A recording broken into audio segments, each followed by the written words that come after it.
If you go to whirlwindgolf.com and click on events and drawings, you'll find out the advantage it is to become a Whirlwind Plus member. For an example, coming up on April 26th, they got a 4-person, 9-hole scramble on Devil's Claw.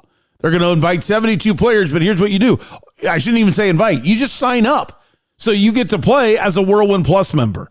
And then on both May 24th and July 26th, they have a thank you dinner and raffle. There's nothing to it. It's just, hey, thanks for being a Whirlwind Plus member.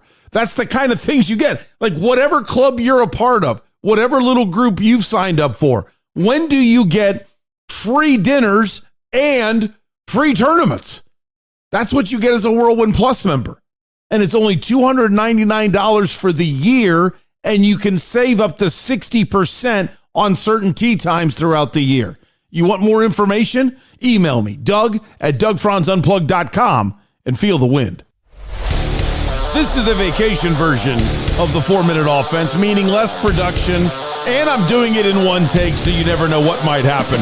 We start things off in downtown Charlotte. Suns a loser, 127-107, despite the fact that the Suns actually had a 41-33 lead in the first quarter, but they got blown out in the second quarter.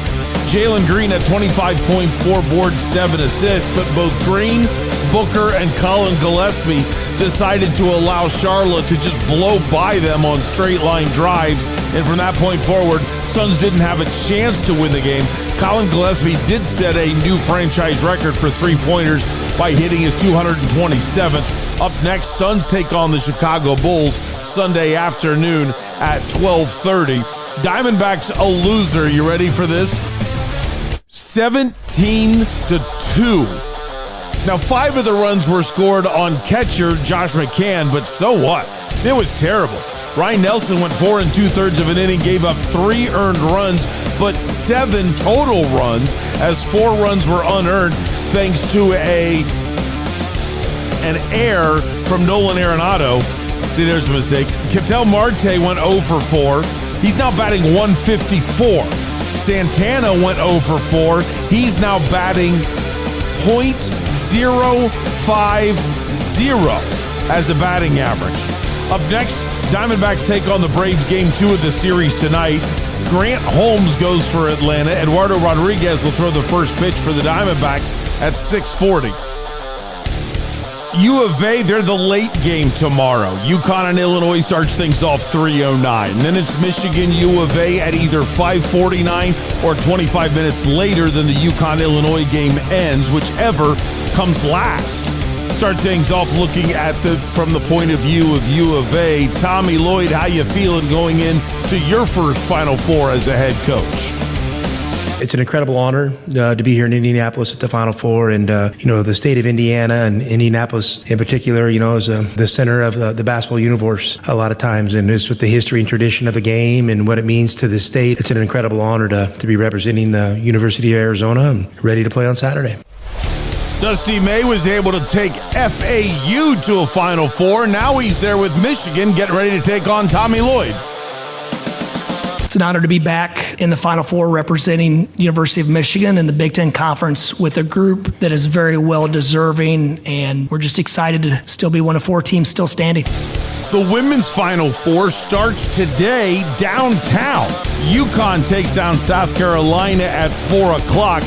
Gino Auriemma, is there any chance, with all 4 teams being 1 seeds and all 4 teams being the same teams from last year's Final Four, for a mid-major to crack the Final Four ever again? The portal and the revenue share, I think that was the death of the mid-majors, the death of high school players coming to play college basketball. It's never been harder for a high school kid to have the same opportunities that an existing college player already has. When your choice is go get a high school senior or go get a college sophomore, a lot of coaches are deciding that getting a college sophomore is way better. Dawn Staley, as the head coach of South Carolina, you've been to quite a few Final Fours now.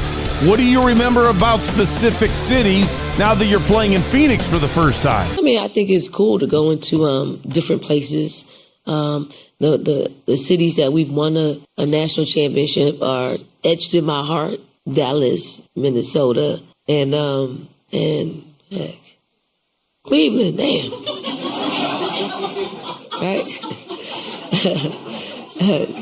That was the undefeated one I forgot about. As an Ohioan, I can totally understand you not remembering Cleveland whatsoever. The other game is Texas and UCLA. That'll tip off downtown at 6:30. Then it's the Rising in action on Saturday night. They haven't won a game yet this year within USL Championship competition. They're at Sacramento Republic. Kickoff at 7 o'clock. Rattlers kick off on Sunday night in Indiana, which is kind of funny because that's exactly where the NCAA tournament is going to be, but it won't be Sunday. Men are playing Saturday and Monday. Fisher's Freight, which is a suburb of Indianapolis, will host the Rattlers at 4:30. Then there's the golf tournaments. PGA is in San Antonio at the Texas Open. Mark Hubbard shot 7 under. Tony Finau is a shot back at 6 under. And the women are at the Aramco Championships, in which Lauren Coughlin is at 5 under and leading. Nasa Hataoka, Maisu Yamashita are also at 5 under.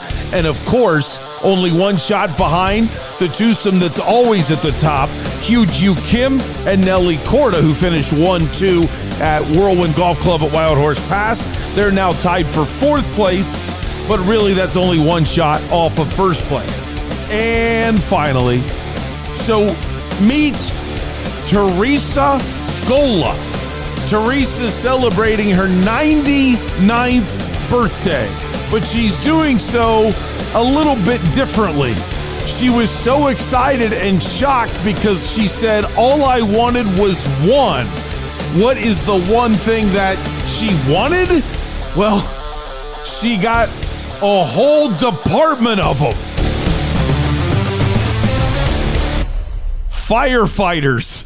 Yes, she's 99 years old, but her family always sends her a firefighter calendar. She loves firefighters. Well, once the local fire department found this out, they're sadly used to coming over to the Palm Springs Post-Acute Nursing Home in Chelmsford, Massachusetts, because, well, somebody dies or someone needs saving quite a bit there. Well, they found out how much that she enjoys their visits, not necessarily for the reason why they're visiting. So for her 99th birthday party, the entire fire department showed up in full dress, and she was incredibly happy. When asked how is she able to be so spry at 99 years young, she said, wine. You have to have a little bit of wine every day, and then you're all set. You know, Teresa, I'm not really going to say no to you, but if you change that to beer, I think you've got another 99 years in you. Hey, Unplugged Army, this is General Mike. The thing I love about Bell's most is the staff. Every time I come here, they make sure I'm having a good time, and I always bring my daughter here, and she has dietary restrictions. They always find something with their fresh ingredients to make for her to hit the gluten-free, dairy-free menu items. So always enjoyed it when I come here. Can't wait to come back. Bell's Nashville Kitchen on Main Street in Old Town Scottsdale. You found home, down home. Yeah, my favorite part about being the owner of Goodyear Fit Body Boot Camp is the amount of relationships I've been able to build since opening the gym. It's the community that we're building. It's the amount of fun that I have as an owner, the conversations I get to have with my members, or I get to learn about everybody's families, their occupation, their recreation, and their dreams. So really, I opened a fitness center that turned into a big social club where I get to see a bunch of faces every day. Yeah, just have a great time with them. And a lot of times I get to see some amazing transformations. This is just driving me crazy. Oh my gosh. I admit, I usually don't like taking the day off, but I cannot wait till my day off next week. I'm swimming upstream here. Hey, let's have a very, very good Friday. Good morning, good afternoon, good evening. Whenever it is that you've decided to make Doug Franz Unplugged a part of your day, my family greatly appreciates it. We have a lot to be thankful for. My name is Doug Franz, and you have found the only podcast in the world totally devoted to the coverage of the four major sports franchises of one great American city that drops on your phone each and every weekday morning. We also cover ASU, UofA, GCU, the Rattlers, the Rising, and the MICH. This is Doug Franz Unplugged, presented by Whirlwind Golf Club at Wild Horse Pass. How are you? I'm a little nuts right now, I admit. I'm a little nuts. I just really screwed up. I got home from Mass last night. So in the Catholic religion, last night is Holy Thursday. So we go and we celebrate the Last Supper. And it's about a 2-hour Mass. So Jennifer and I get out of Mass at about 9:15, something like that. And I'm starving. So we go to Wendy's and I try the new and improved spicy chicken sandwich. And just so you know, that was always one of my go-to fast food sandwiches anyway. So yes, it is improved, and yes, it's really good. So I got that, got Vienna something because she was coming over to visit. So then I got home and I tapped my keg. I tapped my A Mountain Amber Ale from 100 Mile Brewing Company. So I sat there and celebrated Beer Friday with my Wendy's. So I loved bringing everybody together, two great sponsors of Doug Franz Unplugged, and had a couple beers, sat outside and watched the Diamondbacks. I know that sounds weird, but I watched the Suns live yesterday and then watched the Diamondbacks off the DVR and had, I think, 3 beers because I was sitting right beside the keg. Boy, it was that convenient. And so I had 3 A Mountain Amber Ales, and that was just absolutely wonderful. I admit I'm not drinking one right now because then I came in, talked to Vienna for a little while, and or she would come in and out while I was watching the game. So I probably got done with all of my written prep, and watching the game at about 1 o'clock, started on the audio prep, and just shut it down. I mean, I was just hating it again as I've been just running on fumes lately because yesterday I got up after about 2.5 hours of sleep to talk to Orlando Hudson. Oh, you're going to love it. As frustrating as last night's game was, and keep in mind, I recorded with O-Dog at 10:30 in the morning and the game was at 7. So we had no idea a beatdown was coming. But after my weird day, I was just done. So I laid down for about 3 hours, got up at 4 and thought, well, I'm just doing a vacation show. This should be easy. And I found so many interesting sound bites to play for you today that I got this. I'm starting the show now. It's 5:13 right now anyway. And I'm like, what am I doing? This is the whole point, was doing a vacation show so I could get it up early and go to bed. But I just didn't have the stamina to do it. So sorry about that, but thanks. Thanks for being understanding. I know a lot of you have been yelling at me for years now. Don't worry about when you get it up, just get it up. And I do appreciate that. And then today is get to bed for a little bit. And then I'm going to 100 Mile Brew for Beer Friday, in which I will be meeting a gentleman that I don't know very well at all, but I think he can unlock something really cool for my oldest daughter, Vienna. He works for the NHRA, and they're interested in having a photographer kind of check things out. And I'm excited to possibly do a little traveling with her and help her in that industry. So that's pretty exciting for our family. So that's what I'm setting up today. And then I'll head over to the Good Friday Mass at my parish, and then probably go to bed and sleep for most of the night tonight. But I still have the keg tap, so of course I'll have a couple beers after I get home. Nothing else is really thrilling other than I had Wendy's and I had a keg on Beer Friday. I'm pretty excited. Well, let me reverse that. I had Wendy's and my keg on Thursday, and then I'll have some of the beer on Beer Friday on Friday, but no chicken for me today. I guess that's it. I'm a little scrambled because it's not as heavily produced, you know. This is all just one take, boom, here we go. So It's like, we'll do it live. It's kind of weird. All right, it's time for Doug's Big One. It's my number one opinion of the day, and it's Biggie-Sized by Wendy's. You can go Biggie Bite, Biggie Bag, Biggie Bundle, only $4, $6, $8. Or, as I learned last night, get the number 6, spicy chicken combo. That sandwich is fantastic at your local Wendy's. Let's roll. Doug.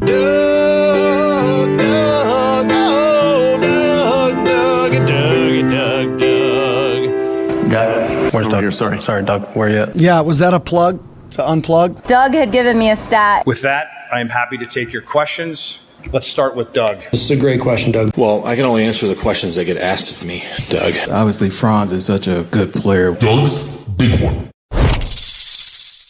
This isn't going to sound like a very firm opinion, but I think yesterday was good for Ryne Nelson. Am I concerned? Yes. But I think yesterday was good. And the reason why is it was a lesson on how you've got to be mentally tougher. I am not saying Ryne Nelson was soft yesterday, but I do think he has to be mentally tougher. But I'm going to explain why this is an I think instead of me standing on the table and me saying I know. Here's what happened yesterday if you didn't notice or if you weren't able to pay attention to the 17-2 beatdown. But keep in mind, it's really 12-1. Diamondbacks scored a run in the bottom of the 9th inning because Ildemaro Vargas never quits, and 5 runs in the top of the 9th were scored against McCann, the catcher. So going into the 9th, it's 12-1. Still a massive beatdown, but I kind of want to be a little more accurate that that's really where this game was. So it's top of the 5th inning. And to that point, Ryne Nelson had not pitched well, but it wasn't a disaster. Solo homer in the first, 1-2-3 in the second, solo homer in the third, 1-2-3 in the fourth. And in the 2 innings that he gave up the solo homers, the first and third, he got everybody else out. So he faced 4 batters, 3 batters, 4 batters, 3 batters. Top of the 5th, Ozzie Albies is at the plate, works the count full. Nelson throws the pitch. Home plate umpire Malachi Moore rings up Ozzie Albies, strike 3. That's the first out of the inning. Immediately, Albies taps the helmet. They go to review. The pitch just missed, so not an egregious call by Malachi Moore, but it was a ball. And with the full count, you erase the strikeout, and now you put Ozzie Albies on first with the walk. Hard line out by Michael Harris to center field. So now there's 1 down. And then Dominic Smith gets a walk. Dubon gets on by boy, this is going to sound funny coming from me the way I always rip the wussification of America and official scores. But they put Dubon on because of an error from Nolan Arenado. I thought that was there's no way that's an error in today's wussification game. But if you want to be tough and score the game the way it used to be scored, I accept the error. Not an easy play, but okay. So that ends up loading the bases. And then Ronald Acuna Jr. gets a bases loaded walk. So let's start there for a second. Ryne Nelson told the media after the game that it was not something that flustered him in a game-changing moment when Ozzie Albies got a leadoff strikeout that was changed to a leadoff walk. But manager Torey Lovello actually thought it was. He thought it was a huge moment in the game, and it all got pretty rough from that point forward. The reason why Doug's Big One is I think this is going to be a good thing is I think Ryne Nelson's going to need to talk to the pitching coach, going to need to sit down and really think about what happened last night and come to the realization he was not able to stay in the moment. He controls his emotions outwardly, but he's an emotional dude on the inside and was probably really jacked up to get a leadoff strikeout, and then suddenly it's gone. And you got to get over it. Number one, if you don't like it, don't go to a full count. And number two, throw strikes. I mean, it's that simple. And it's not like the technology was just plain wrong. It's right there. He walked. There's nothing that drives me more crazy in the game of baseball than a bases loaded walk. It's just uncompetitive. You don't have anywhere to put the guy. I realize Ronald Acuna Jr. is the best player on the team, but you don't walk people and you don't load the bases before a Ronald Acuna Jr. bats. You attack the other guys that are in the lineup. And that's not what happened. Michael Harris is batting .217. You got him out. But the other guys, you didn't challenge, and it's 2 walks and an error. So now we get a third walk in the inning with Acuna knocking in a run with that walk. That's not challenging him enough. But I do believe if you really accept that everything went downhill from that point, that he's going to be able to get better. He's going to realize that mistake. He's going to realize a change in intensity. And if he does, he's going to be more prepared for his next start. The reason why I say I think, instead of standing on the table and saying, listen, this is a good thing, he's going to learn from it, he's going to realize his intensity, blah, blah, blah. The reason why I'm not totally spinning it positive is because what are we seeing from Ryne Nelson? I'm a little, I wouldn't say concerned yet, but it's time to kind of look for a second. He had 4 starts in spring training in March, okay? 2 of them were bad. Cubs lit him up for 2 runs and only 2 2/3 of an inning.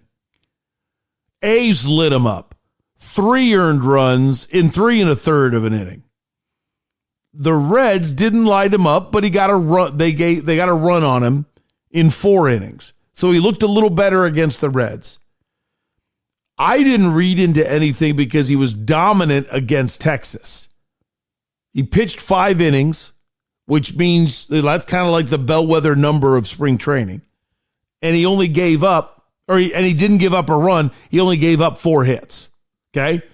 So the problems we saw at the beginning of March, maybe we just easily ignore them because he looked absolutely fine with 4 innings, 1 run against the Reds, and then 5 innings and no runs to finish off the spring. Right? So we're good. Now we start the regular season. Both games that he's pitched, he's gone 4 2/3 of an inning. Not good. Both games he's pitched, he's given up 2 home runs and walked 3. So he's only going 4 2/3 of an inning, and he's putting batters all over the place. And then 2 earned runs and 4 earned runs. 4 earned runs against the Dodgers, 2 earned runs against the Braves, but 7 total runs as he couldn't bail out his teammate in Nolan Arenado, who we assume he'll be doing that for Ryne Nelson a long time. At least, well, I shouldn't say a long time, for the rest of this year, as good as Nolan Arenado is normally defensively. So I'm not freaking out that Ryne Nelson's season's over, but I don't want to sugarcoat that 2 home runs and 3 walks in back-to-back starts. That's not acceptable in August. Now, you got plenty of time to fix it, but the worst thing you can do is to just act like, oh, well, it's early. No, we don't act like, oh, it's early. When any pitcher pitches 4 2/3 of an inning, and that's it in back-to-back starts, gives up 2 home runs and 3 walks, we need to drill down a little bit here. We need to figure out why that's happening. And that's Doug's big one. Still Ford Truck Month at Santan Ford, 202 in Val Vista. 0% financing, 0 payments for 90 days, and $0 down. It's on select trucks, so go to Santan Ford or email me, Doug at DougFranzUnplugged.com, and I'll set you up with a friends and family rate. And oh, by the way, if you're wondering, they have 33 Mustangs right now in stock, and one of them is a gorgeous convertible. Oh, Jennifer! I want to be Santan Ford. A couple other things Diamondbacks wise, and then I want you to hear from Parker and Sons. And after that, a ton of fun Diamondbacks. Like, this is the beatdown portion of Diamondbacks, and then fun Diamondbacks with Orlando Hudson. And I think you're going to need that, on a somber day if you're a religious person, and on a somber day if you're a sports fan, with how bad the Suns and the Diamondbacks stunk. You'll kind of understand why we're looking at, we need a pick-me-up, and O-Dog's going to provide it. So I was going through the fifth inning, told you about it, 3 walks by Ryne Nelson, and then after the bases loaded walk, young catcher Drake Baldwin comes up to the plate, and he hits a ground ball to Nolan Arenado. Good play by Nolan, quick turn, he throws it over to Ketel Marte at second. And then when Marte makes the play, he spikes the ball to Carlos Santana. It's like the replay gods were out to get us because it was an out call on Baldwin. So that's the third out of the inning, because I already told you Michael Harris had lined out. Walt Weiss challenges the play. Call is overturned. Now Baldwin gets an RBI fielder's choice. So he is on first, and there's a runner on third. And guess what happens? Matt Olson RBI double. Take Ryne Nelson out. Ginkel comes in. Ginkel right now is not a major league caliber pitcher. That's all you can say. Ginkel, RBI double given up to Austin Riley. Ginkel walked to Carl Yastrzemski. I never even saw Carl play. Why am I saying Carl Yastrzemski? Walk to Mike Yastrzemski. Then bat around. Ozzie Albies' second at bat in the inning. This one, the first one against Ginkel for him. RBI single. Michael Harris, RBI double. Dominic Smith, ground out. So officially, with Kevin Ginkel, he only pitches 1/3 of an inning. He gives up 3 earned runs in his 1/3 of an inning, and he allows 2 inherited runs to score of Ryne Nelson. You really can't get worse as a relief pitcher than what Kevin Ginkel did.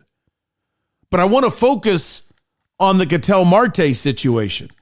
I'm still screaming. Diamondbacks still aren't listening. The man is a designated hitter. You put him at second, and everybody wants to talk about, okay, Ryne Nelson was bad. Yes, he was. Everybody wants to talk about the hard luck Ozzie Albies, who appeared to strike out. ABS says you get a walk.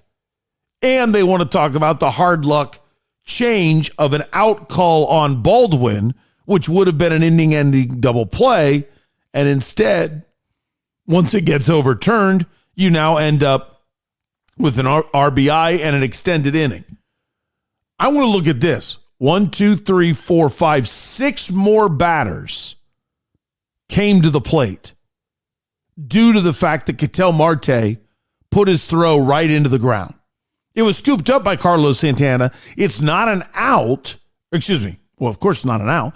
It's not an error because you already got the out at second base and nobody advanced due to the throw.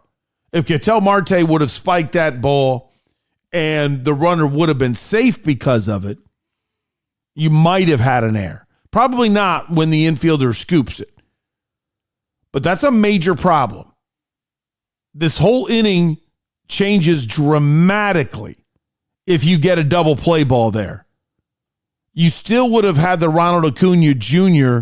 RBI walk, but then nobody else would have scored. Nobody else would have scored. So it's still not a great outing. 5 innings, 3 runs, a solo homer in the first, solo homer in the third, and then a bases loaded walk in the 5th. But imagine the energy you have in the dugout when your pitcher gives up a bases loaded walk, but then turns right around and gets a ground ball double play.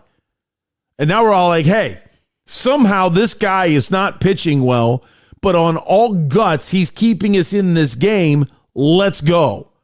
Let's start getting focused. Let's bear down here, and let's be able to get some runs. You can almost feel the difference when I talk about it. Instead, it's an 8-run inning in which 12 batters go to the plate for the Braves. So I don't want to hear about the overturned strike call that would have been the first out of the inning for Ozzie Albies, and he doesn't lead off with a walk. The focus is being taken off of another defensive mistake by Ketel Marte. And nobody wants to talk about it because we all were supposed to be nice and sweet to Ketel Marte, because when you hurt his feelings, then you have to have player speeches telling everybody leave him alone and just let him play baseball. Okay, well, you tell me when he focuses on the game, I won't focus on the problems. Now let's feel better about the game. Oh, there's one more, if you care. In the 6th inning, Ross comes in, and I don't know what this guy's doing. This guy's not a major league pitcher right now. First batter, solo home run in the top of the 6th. Then he gives up a base hit to Ronald Acuna Jr., and then he gets a comebacker from Baldwin. And guess what happens? Baldwin should have grounded into his second double play of the game, and instead Ross's throw is to the left field side of second. And it was so hard for Perdomo to come up with it, which he did. He wasn't able to turn the double play. So instead of having 2 outs, now you've got 1 out and a runner on first. And what does he do? Ross then turns around and walks the next 2 hitters, and you got the bases loaded. Just stuff like that. Stuff like that. A bunch of pitchers did not challenge hitters, and Ketel Marte and Joe Ross not fielding their position would have set up double plays that would have eliminated basically half the batters that batted in the 5th and the 6th. Bad baseball. Now let's feel better about our Diamondbacks, because we've got an Orlando Hudson. O-Dog is going to pick you up by what he talks about, both his religion, his personality, the love of his parents, and how to handle it when things don't go your way and when you do something wrong and you need to talk to the team about it. And wait till you find out about perfect people, because I think that's hilarious. It's next on Doug Franz Unplugged, presented by Whirlwind Golf Club at Wild Horse Pass. Going to be hard to keep up with this list, but from Parker & Sons Heating, Cooling, Plumbing, and Electrical, we have a reverse osmosis system, a tankless water heater, and 2 air scrubbers that actually remove pollens and germs from the air that we breathe in our home. So what does Parker & Sons do? They only handle the air that we breathe and the water that we drink, and they do a great job. Call 602-2-REPAIR. That's 602, the number 2, then REPAIR for Parker & Sons. It's big, it's juicy, it's meaty. Get your burrito at Burrito Express. If you're having a hangover, a bad day, even a good day, still get your burrito at Burrito Express. It will make you feel better. Hi, I'm Angie with Penny Royal Promotions. We decorate blank apparel, screen printing, embroidery, direct to film. Also, we provide promotional products, offset printing, tents, canopies, banners, business cards, anything you can put a logo on. Okay, Unplugged Army, if you own a business, you have an upcoming event, a charity function, golf tournament, we're the official provider of the Unplugged Army. Ask for Angie. I'm this year's Euchre champion. Pretty excited, Unplugged Army, to have Orlando Hudson. And you can see, if you're looking at the podcast on YouTube, it says O-Dog. I mean, even when you're walking around, he's still O-Dog all the time. And I got to talk to him again when we were together on CBS 5 earlier last week. So it was great to catch up with him, because it's been since your playing days, I think, since the last time I saw you in the clubhouse. How's life? How's the family? Man, everybody's great. Thanks for asking. It's been a long time. Definitely Happy to be back. Glad to be back. Spring training is now gone, even gone for the minor league kids. They all left out. I think the last load left out yesterday to get their season kicked off. And of course, the big league season is already kicked off. And I'll be spending the next 4 days here with the big league club. Right now, I'm with the minor league side over here, getting ready for the extended spring training for the young bucks. And then I'll be heading over to Chase Field in a little bit. So yes, it's definitely been great. Family's great. Kids are great. So no need to complain. Everybody healthy. So it's all well and good. Wonderful, wonderful. So you and I'm waiting for you at the bar. You stop by, you say, "Hey, Doug." I say, "Hey, oh, dog, what do you have? What's your go-to drink when you walk into the bar?" Well, let me tell you this. You probably gonna laugh, but I'm going bottled water and bring me a lemonade. If you don't have a lemonade, mix a splash of Sprite with cranberry juice because I don't drink. You'll laugh. I always judge people by their answer, and that's a good answer. I only get fired up when someone wants yellow beer. Like I want yellow beer. Yellow beer is any beer that doesn't have real color to it. That looks like you're drinking like light. If it has got the word light on it or the word ultra on it, I don't want to see it. Now you don't want to see it. Yeah, so I like if you drink a dark beer, then I think, okay, that's a man sitting next to me. Now, if they get a shot, if they order a shot, well, then I think you're some kind of teenager entering college, and I don't want to keep talking to you. But hold on now. I thought people order shot. What's the shot where they light it up and then it kind of sets fire and then they drink it? There's a couple of different ones that they fire, but one of the famous ones that a lot of college kids would drink was a flaming Dr. Pepper, when they would light the shot on fire and then you'd have it with Dr. Pepper. But it's funny, if somebody orders like a strong mixed drink or if they get scotch on the rocks, like now I'm intimidated. Now I'm like, okay, you are much more of a man than I am. I need to be careful. So you teach me something right now because I've never heard it. I never heard it put that way. You know what I'm saying? Yeah. It's how I learned. It's how I learned about somebody right from the beginning. So for you, when you walked in, I would think one of three things. I would think, A, okay, you used to have a problem, so I shouldn't have invited you to the bar and I feel like a jerk. Or number two, you're deeply religious. But what's funny about me is so am I, but I'm Catholic. Yeah. So I believe Jesus went to a wedding and they ran out of alcohol and he made more. So he made more wine. Yes, he did. That's how I'm looking at it. And then number three is you're just somebody under control. That's it. You're just I've got things under control. I'm fine with my lemonade. Yeah, we're very religious, but also at the same time, I never had alcohol. I never drank. Wow. Yeah, so I never drank. So that was the good thing about it. So I never had that part. So it never pursued me. Nothing made me be like, you know what, I might want to taste this. I may want to taste that. My parents never drank, never saw them drink. Now I have some drinkers in my family now that they can put it down. And they put down that homegrown, it's the liquor, the like moonshine? Moonshine, that's it. Wow. Because I got a couple of older family members that makes it. Yeah, that's Kentucky and South Carolina right there. Yeah, that's for sure right there. Yeah. What was your you got that part right. What was your upbringing like? Oh man, very religious mom and dad. Both grandparents, mom parents, dad parents. Got my butt tore up with switches and belts if I got out of hand. I'm always the one that getting in trouble, not my brother or my sister or my older cousins. Not none of them. It's always me. Very, very much of a loving 2-parent home. They've still married right now. Oh, that's beautiful. 49 years married for them. 62 years for my grandparents. Oh, wow. And that's my dad's parents. Both of my mom parents are deceased. Okay. Other than that, younger sister, older brother, and we all have kids except my sister. Me and my brother have kids, and now I got great nephews and nephews from my brother, from my niece and nephews, and my 3 kids are older now, 24, 21, and 16. And my sister said, you know what? All the kids that you and my brother got, that both of my brothers have, those are my kids. So that's what it is, man. You know, a lot of family gatherings, a lot of cookouts, barbecues. Yeah. Family always getting together. We always having fun. So that's the same dynamic we still have to this day. How did you take Jesus with you on the field?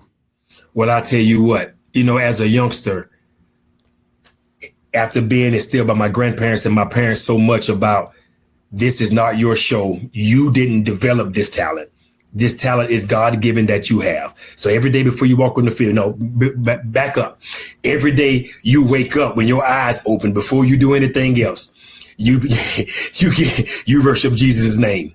And then you thank him and you praise his name. Then you go about your day. Then before you get on that field, you say your prayers, and not just for yourself, for your teammates and the other team also, that everybody stay healthy.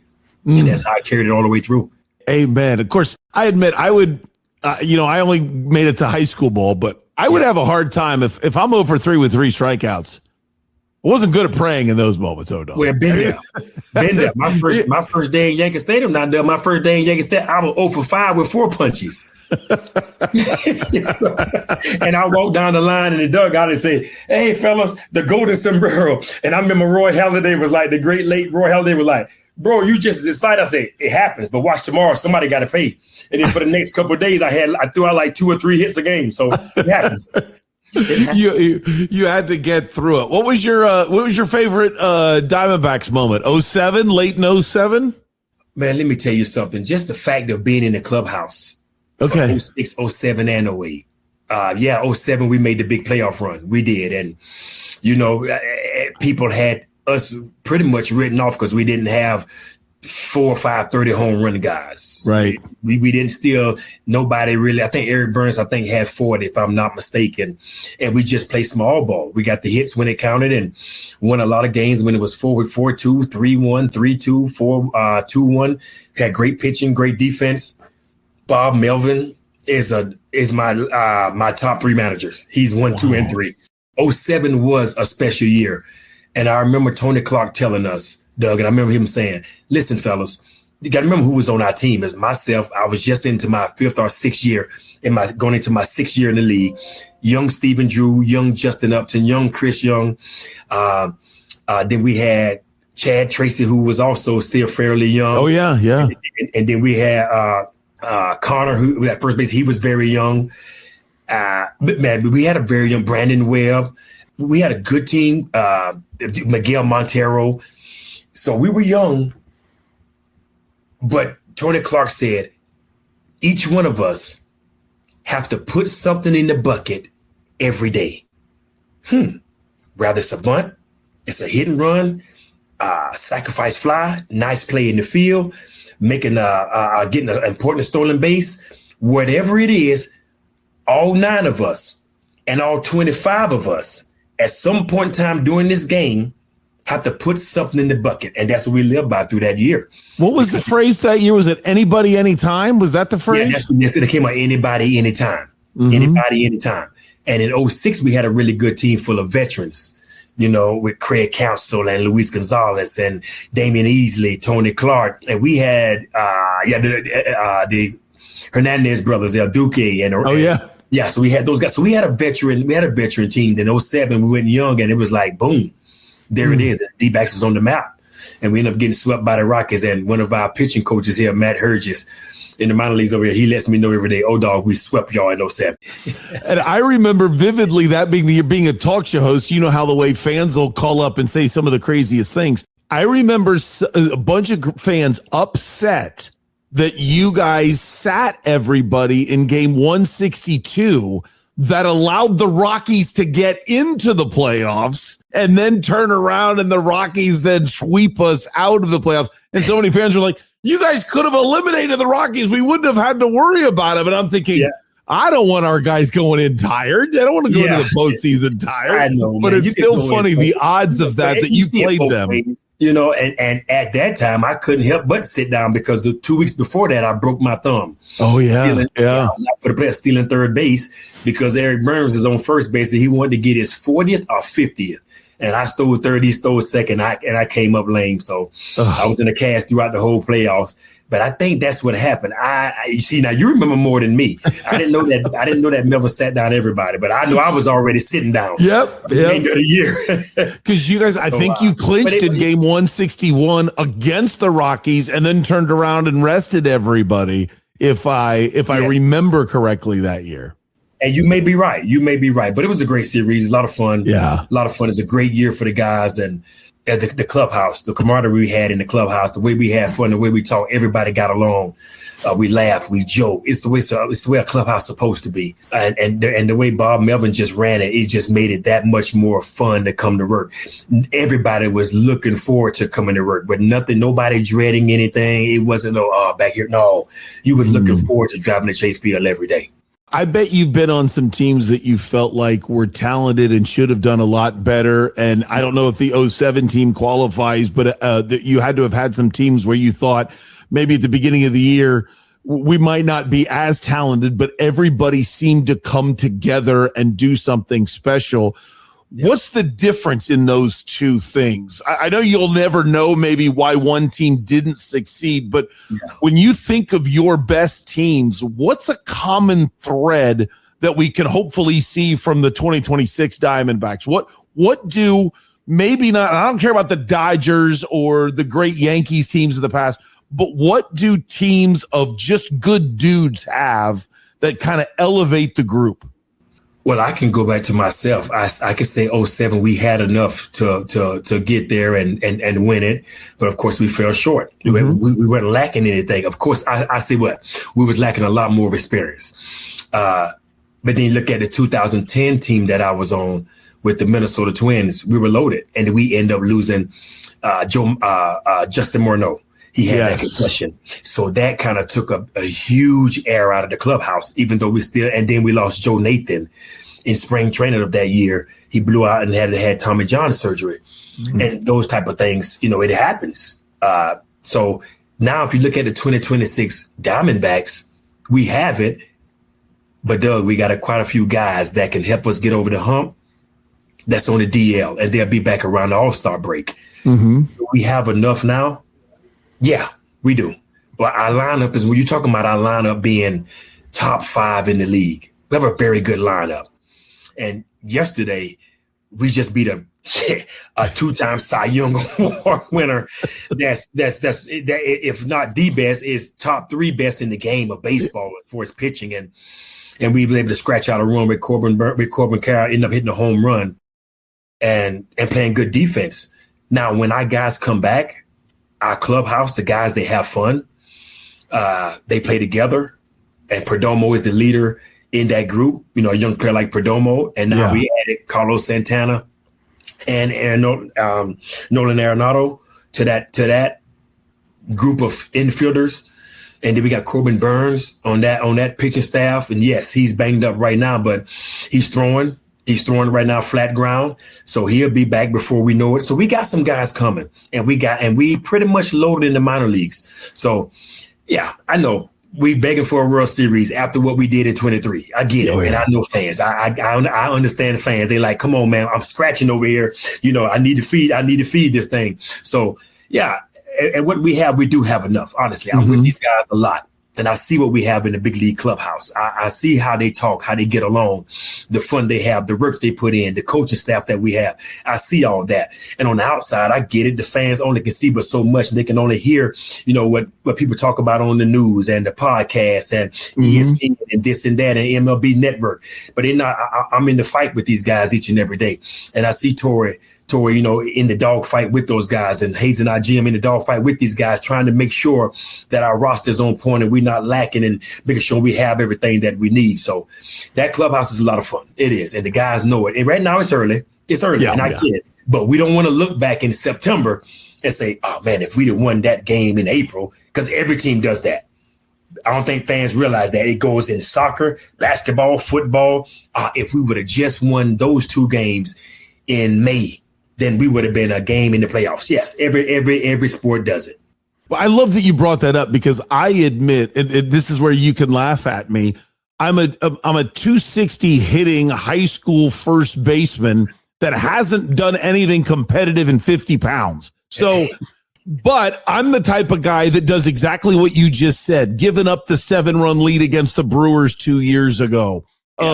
Getting swept by the Marlins for the first time in Diamondbacks history last year, different things like that. And then we lose by a game. I lose my mind on the podcast, nitpicking all the little moments that drive me absolutely crazy.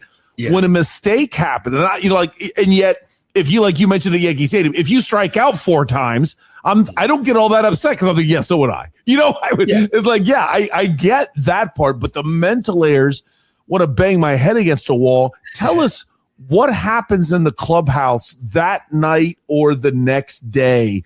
What's the best way for a guy to handle it? Like, you were a very high baseball IQ guy.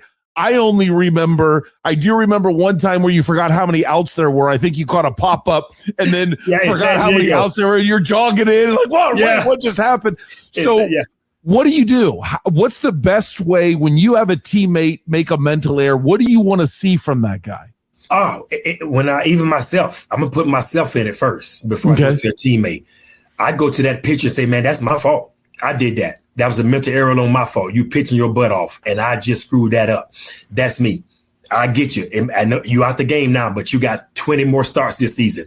I'll pick you up more times than I will make an error again behind you. Now, for a teammate, I go straight to that teammate, be like, you're going to win this game today. Sorry, brother, we human. The only perfect people in this world is only 2 people. That's me and Jesus. Don't worry about it. You just keep going. And I make them laugh. I got to make them laugh, because it's a tough time. Hey, it's a tough moment. Nobody want to make an error. You got this guy here pitching his butt off, and all of a sudden you boot a ball. Nobody want to go through that. But we all human. So we're going to make a mistake. So I go straight to my teammate in the dugout. I hug him, and I lean down his ear. I love you, brother.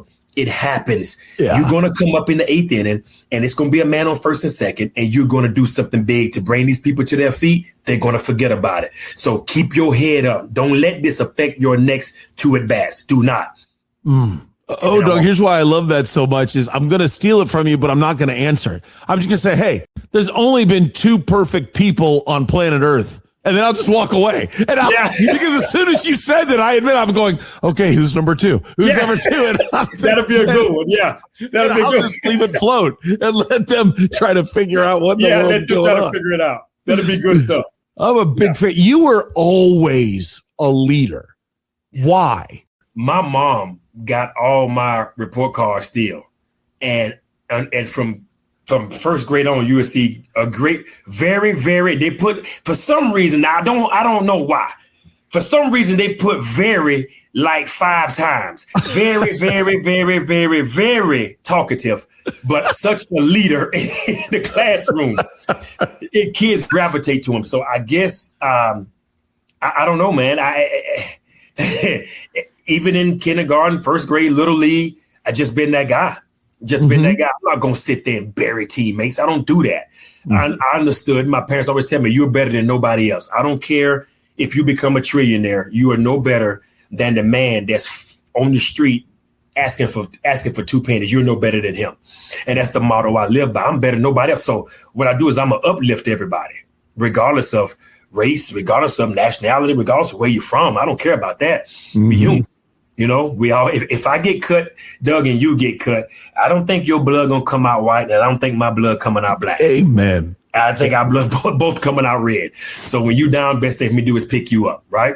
And so that's what I've always done that. It's always been a part of me, and that's just who I am, and I like to have fun. I don't want to see, we all go through difficult times. Whether it's marriage, whether it's job, relationship, friendship, whatever. Everybody have some kind of difficulty going on. And that's what brightened up the room. We all need a bright moment. And I'm not saying I'm the perfect bright moment, but when I walk into the clubhouse later on today in the big leagues, I always walk in, here I am, fellas. I do it every time. And you hear everybody say, "Dig old dog." I walk in. I know. I feel you on that because I don't know if I've ever had a chance to tell you this story. The person that I think is the greatest human being I have ever met, other than, of course, my dad, my wife, my kids, they're always going to be, at the top of the list. I was at the Negro League Hall of Fame when Buck O'Neil got told he did not get in the Hall of Fame. He was dead when he got in, but he was still all Buck when they didn't vote him in, and everybody's crying. Everybody's losing their mind. Like, how could this happen? And Buck O'Neil walks out there and he goes, you guys quit crying for old Buck. If you want to cry for Buck, cry that I didn't get into Sarasota High School. I lived 1 mile from Sarasota High School and they wouldn't let me in. And my mother had to worry about me going 10 miles outside of Sarasota to school, all because they wouldn't let me go. That's what you need to cry about. They voted on me like a man. I got treated like a man and I wasn't good enough. That's okay. That's okay. I cried even harder, O-Dog. I mean, that was like, because then I'm thinking he didn't get in and I'm sad about that. Yeah. And then I realized I'm not as good of a person as he is. And now I'm sad about that. Yeah. How uplifting is that? It's amazing. That mentality and to dig that deep in the heart and not to have animosity towards not getting in.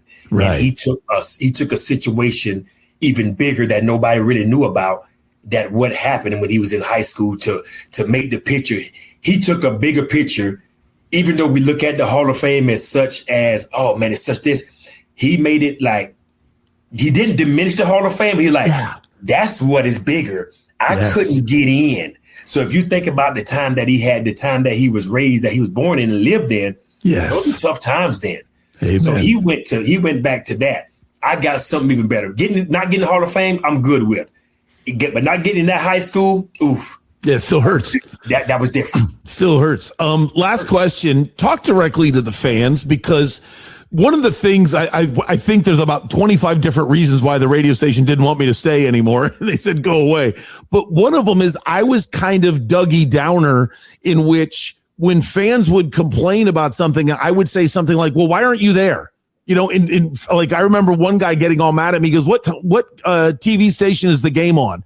And I said, it's on the big screen in the stadium. Go there and watch it, you know? And he didn't like that. And we have a fan base for all of our teams in Phoenix that as soon as you guys are good, man, they're there. They are right there and they're loud, but they don't go through the journey with you. And then during the year, they kind of turn and get mad a lot faster than they get happy. Yeah. Could you go happy for me? Tell me the positive. Tell me the things that they do.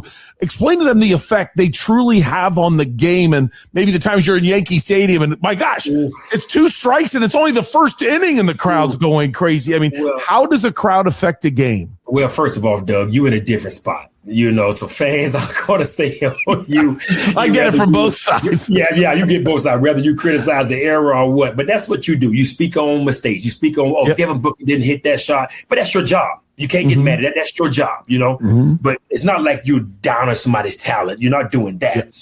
But for the fans, though, Doug, that's what they're there for. And in Arizona, I had to learn that. Pretty much everybody here is from somewhere else. So they kind of watch their hometown team. And then when they come here to the, when they move to Arizona, it's like, okay, I live here now. So it's like kind of like home, but it's my second team. And I respect that because they moved from Chicago, they moved from New York, they moved from LA. So they moved from their hometown squad to here. So now when their hometown team comes in and it plays, then you wonder why we outshadowed by LA or New York fans or Chicago fans. Because those folks come from there. Now, their kids are born here, but most of them kids not even into sports. Yeah. Right. But now if we're winning and know that if we're winning, they show up because in reality, we are, since they live here now, it's like, okay, that is the home. That's not my hometown squad. But since I move here and they're playing well, I will go support them. But fans, I don't think fans really understand in certain places, like until you go to Boston, until you go to New York, until you go to Philly, until you sit in Dodger Stadium with the Giants, are the Knicks fans, are the 90s Bulls fans. When fans get going, that's a different feeling for players in the dugout and sitting on the bench. When you on the bench and you got a big hit, or you make a nice play, or you strike out the side, and you hear 40,000 roaring, it makes the hair on your arm stand up. It makes players come in the dugout and do you feel the rumble? Like, do you feel the rumble? It makes you, and then the opposite team, like now in their mind, we're like, we got to do something to take the fans out of it. That's just like when Curry comes to Phoenix and Booker just knocked down 2 big threes in a row and the fans going crazy and they saying beat the Warriors or beat LA. Let's say LeBron. You know it, yeah. And Bron saying to himself, Luka saying, I got to knock this three down to take this crowd out of it because Booker is on fire. The fans want him to shoot another one. If he shoot another one, we got to call timeout. So the same thing with baseball. They're like, we got to do something big because these fans are going crazy in here. So that's what fans plays a huge part. Look at Seattle, the 12th man. Yeah. They all call themselves the 12th man. And I've been there before. It is ridiculous loud. And then they all of a sudden they go on defense and they get a sack. Oh my goodness. Now that offensive coordinator, like, should I take the roof off to hopefully score a touchdown? But if we throw an interception, we're going to lose this game in the first 6 minutes of the game because this 12th man is not going to sit down. So yeah, the fans are Phoenix fans. We need you. We need your support. And we know a lot of you guys from other places, but we would love your support here at Chase Field. We have a very good ball club, and we're only going to get better. A lot of great minor league talent coming up. Please be in the seats. We love to see you guys in the seats. It makes the guys feel that much more better, and not that they're going to change their style of play, but the fact that seeing people in the seats to support, the showing love, that makes the guys in uniform feel that much more important. That's a beautiful answer. Hey, you were nice enough to give me so much of your time. Take some of ours. If somebody wants more O-Dog in their life, how can they get it? Are you a writer? You got some gear? What's your mission when you're not, broadcasting the Bible of the D-backs to the players? Well, no, I don't have. I got gear. I do have gear, and I sent you the link so you can fire it up. Great. I got some gear, man. Yeah, and also I do speaking engagements a lot. Matter of fact, I was on the phone earlier, and when I get back home, I have 3 speaking engagements before I have to make my next trip out to the Dominicans to see how Dominican Summer League team play. So I'm always doing speaking engagements, whether it's church events, whether it's corporate events, kid events. I'm always doing speaking engagements. So that's one of my biggest things that I do while I'm in between flying and going to watch the teams play. So pretty much they have me booked a lot for doing speaking engagements and things like that. But I do have gear. You got gear, and you got the link. You can post it. You can look it up. People, you go out and get it. You got to grind to shine, So that's a big thing. I got some Christian gear on there also too. So it's a good thing. So I will definitely promote it. Number 1, and number 2, next time you have a Phoenix area speaking engagement, feel free to text me if you need a free MC just to keep things moving a little bit. Give a big introduction to you, whatever you need. I'd be glad to help. Oh, definitely, Doug. I appreciate that, brother. Thanks for having me. This was great. Love you. Thanks. Yeah, love you too, brother. Have a good one. How amazing was that? Orlando Hudson. What he was talking about is gear. Go to millions.co. Just the word millions.co. It's a celebrity and athlete driven site where you can get apparel that is approved by that person. So go to the search area and type in Orlando Hudson, and it'll come up Orlando Phil Hudson Sr. And then when you're there, you can follow him and you can look at the different things that drop on his page, like Gotta Grind to Shine, and then some great Christian gear as well. So if you're interested in helping him out, I love that idea because he gave us his time. So if you want some new gear, check that out at millions.co.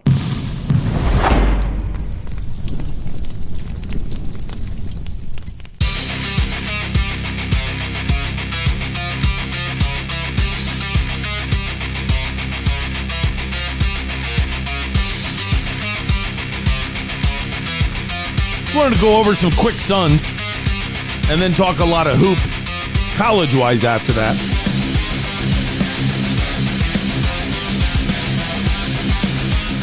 Suns destroy Charlotte 41-33 in the first quarter and then promptly do nothing the rest of the way. They lose by 20, 127-107. Got out-rebounded 47-31. Offensive numbers aren't terrible. Green with 25 points, 4 boards, 7 assists. Booker with 22 points, but Book took 9 of 22 in order to get there. Jalen Green had a very strange game. In the first half, he was driving hard to the bucket, but what was different than a lot of the times we've seen him this year, he was still reading the defense on his way to the bucket. And when he's doing that, now you're a creator. There's nothing wrong with creating for yourself if you're the best option. Too often what Jalen Green does is he acts like, okay, I know I can beat everybody to the rim. Okay, great, but you're not making those layups. There's still contested shots. Create, read the defense, so somebody, even if it's you, gets the uncontested shot. I felt like he was doing that in the first quarter. And then defensively, he even had a really nice steal and then drove down the other way, looked for an open teammate, and was able to slow it up for just a second because no one was open. And as soon as he slowed it up, Charlotte's defense relaxed in the transition to go from transition defense to a standard set. In that one moment of hesitation, Jalen Green read the defense, knew it, exploded, got another layup. So a lot of good things. And then the second quarter hit. And then from the last three quarters, it was a disaster. Colin Gillespie and Devin Booker were giving up blow by after blow by after blow by. They were pretty bad defensively. And Jalen Green had a couple series where this is what I've been talking about and why I think Jalen Green should be coming off the bench as an offensive weapon. There was a ghost screen. Sorry, I don't remember who did it. But a ghost screen is if you and I are teammates, I'm going to run up to your man, the guy that's guarding you. You've got the ball. I'm going to run up to the guy that's guarding you. And as I'm running up, I'm going to listen. Just listen. And as soon as my guy starts yelling, screen left, screen left, screen left. When I say my guy, I mean the guy guarding me. As soon as he starts yelling at the guy guarding you that there's a screen coming, I don't screen for you. I immediately go to the hoop. It's almost like you bail sooner than a slip screen. A slip screen is more, I come up, I set the screen, and as soon as there's the slightest contact or maybe slightly before contact, I then go straight to the hoop. That's different than a ghost screen where I am doing more of I'm just running like standard. Okay, I'm going to run up here and set a screen. It's almost like I'm doing an acting job. The whole I'm not really reading you. The whole time I'm waiting to bust it down the line as soon as I fool you into thinking this is what we're doing. And once you start yelling, so what happens? Maybe the defense is switching, but then you get caught in confusion. Well, that's what happened.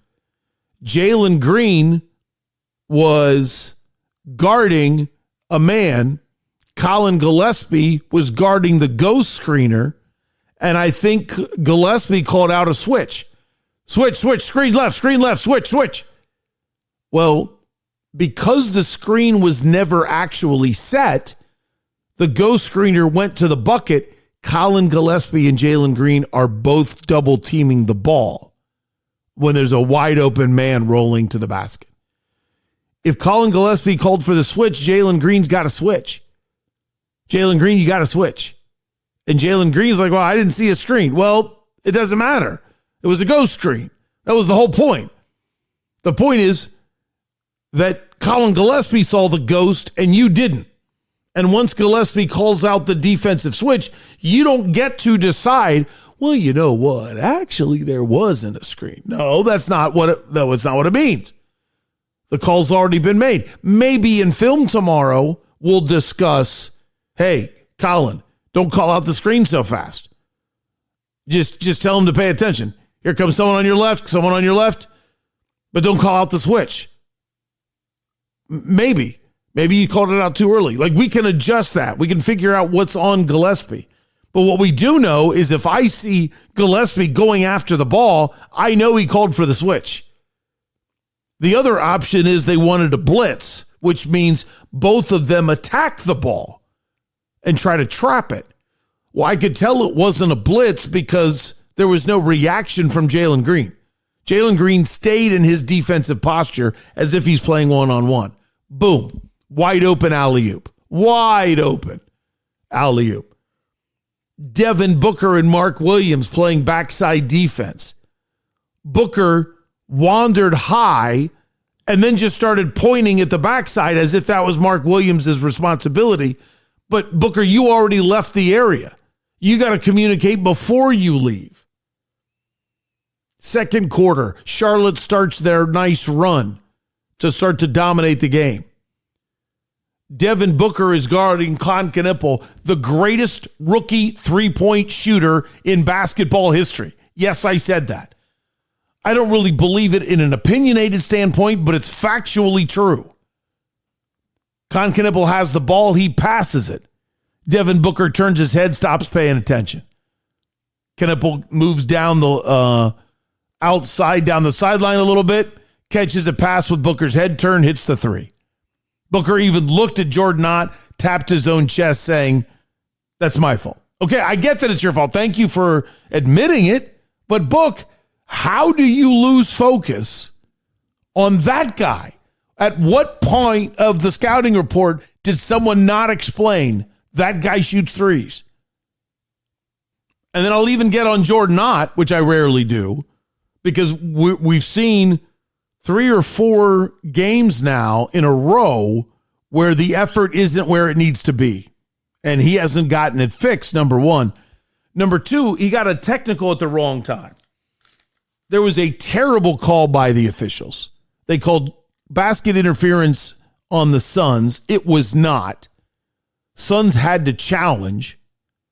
The call was overturned, but they didn't like the way Jordan Ott continued to go after the officials. Technical foul. You're down by 10 at the time of the technical foul. We don't need to be giving up points.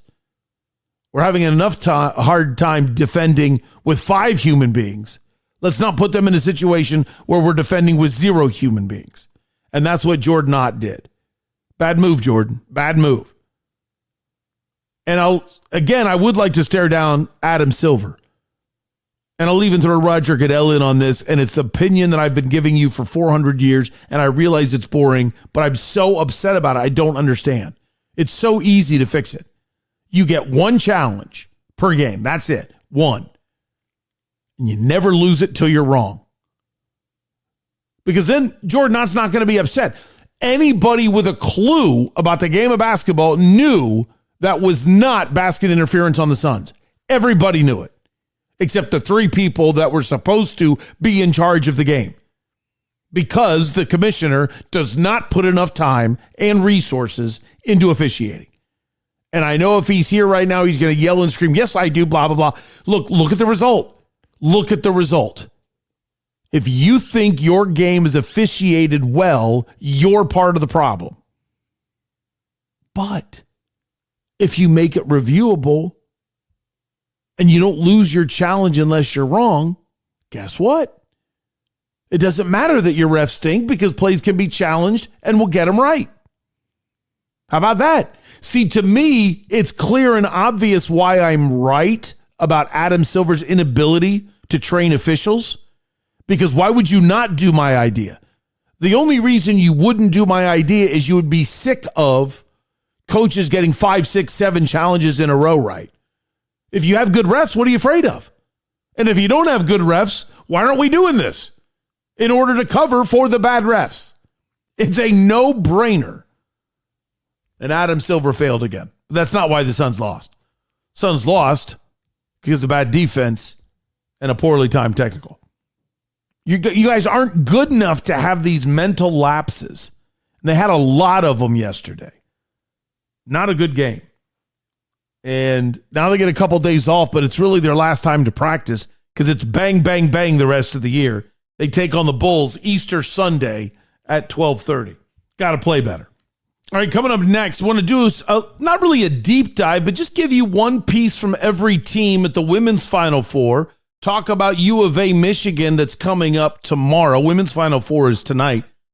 But immediately up next, Rattlers are 1-0 on the season. They're in Indianapolis taking on Fisher's Freight. And let's get the rundown on the Rattlers coming up next from Jackson Asher, our Rattlers insider, on Doug Franz Unplugged, presented by Whirlwind Golf Club at Wild Horse Pass. Here is Sue Rigler on starting 100 Mile Brewing Company. The name 100 Mile Brewing Company, it's where you keep your beer freshest from production. So we have a 10-barrel brewing system, and I don't want the beer to travel any more than a radius of 100 miles outside of where we produce it here in Tempe, Arizona. And I'm also a runner. I've been running 45 years, so 100 miles has a play on that as well. The food, we have a full restaurant. It's elevated food for a brewery, and a local media has named us as the top 10 restaurants, places to eat in Tempe, Arizona. I've heard more than once from people that they say they dream about our burgers. So that's kind of I wouldn't dream about a burger, but okay. So if you were in the Unplugged Army, we need to be friends. There's thousands and thousands of you that I cannot wait to meet. So this is your spot. Doug's favorite beer. He likes a lot of them, but the favorite one is the A Mountain Amber Ale. So why don't you all come in? I invite you in. Ask for Sue, ask for Todd, and we'll take really good care of you. Unplugged Army, meet 13-time World Pizza Champion, Tony Gimignani. Come to Slice House for great slices. It's all about family here. You could be on your first date. You could be single, a single dad, whomever, anyone, everyone. We have great outside seating, a lot of different styles to pick from. Detroit, Sicilian, Grandma, New York. We even have gluten-free and vegan options and fresh pasta and cannolis. So come here, check it out. Slice House is in Gilbert at Pecos and Val Vista, near Santan Ford. Hey, respect the craft. Thank you. This is Jackson Asher, IFL Insider with the Rattlers Rundown. Here's a detailed look at the Arizona Rattlers' Week 4 opponent, the Fishers Freight. Now, before we get into this weekend's matchup against the Freight, let's take a look at last week's Arizona Rattlers win over the San Diego Strikeforce. The Rattlers defeated the Strikeforce 49-27 last Saturday, and this matchup was honestly not very close. The Rattlers were very good on both sides of the ball, and on offense especially. They were led by the quarterback Max Myler. Myler had a great opening day. He threw for 196 yards. He had 3 touchdown passes. He did turn the ball over with 1 interception, but after that, he was locked in. On the ground, the Rattlers had 62 rushing yards and 4 rushing touchdowns. As for the Rattlers defense, they did a great job of making it hard for Nate Davis to find his receivers. They also forced 2 interceptions. That was a great performance from a very tough defense, and they got big. There were some big dudes on that defense, and they really showed up last Saturday. And before we move on to the Fishers Freight, just want to give a shout out to the new kicker on the Rattlers, Matthew Cook. He went 7 for 7 on PATs. That doesn't happen a lot in one game in the IFL. There's a lot of blocks, kickers miss it, so great job from Cook on doing something really cool, I think, in my opinion. That is really hard to do. The goalposts are not very big, so good job for Matthew. And now let's take a look at this week's opponent, the Fishers Freight. The Freight are 1-1 on the season, and they are in 5th place in the Eastern Conference. On the offensive side of the ball for the Freight, I want to look at their quarterback number 2, Felix Harper. Felix has returned to this Freight team as their QB1, and he has also had a pretty good start to this year. In Week 1 against the Quad Cities Steamwheelers, Felix accounted for 3 total touchdowns, and he helped the Freight get to a 45-27 win over the Steamwheelers. And then in Week 2 against Green Bay, he threw for 154 yards and ran for 34 yards. So from what I've seen early this season from Felix, he is a pretty solid dual-threat quarterback, and he is going to be a lot for this Rattlers defense. This Rattlers defense is very big and powerful. They need to make sure to keep Harper in the pocket, and they need to make him make tough throws. If Arizona does this, I think that they will set themselves up very nicely to get a win on Sunday. Looking at the betting lines for Sunday's matchup, the Rattlers are 2.5-point favorites over Fishers. I am really excited to see these two teams square off in what should be a very hard-nosed matchup between East and West. So this Sunday at 4:30 on Yahoo Sports Network, it's the 1-0 Arizona Rattlers taking on the 1-1 Fishers Freight. This is the Rattlers Rundown with Jackson Asher on Dunfawns Unplugged, sponsored by Whirlwind Golf Club at Wild Horse Pass.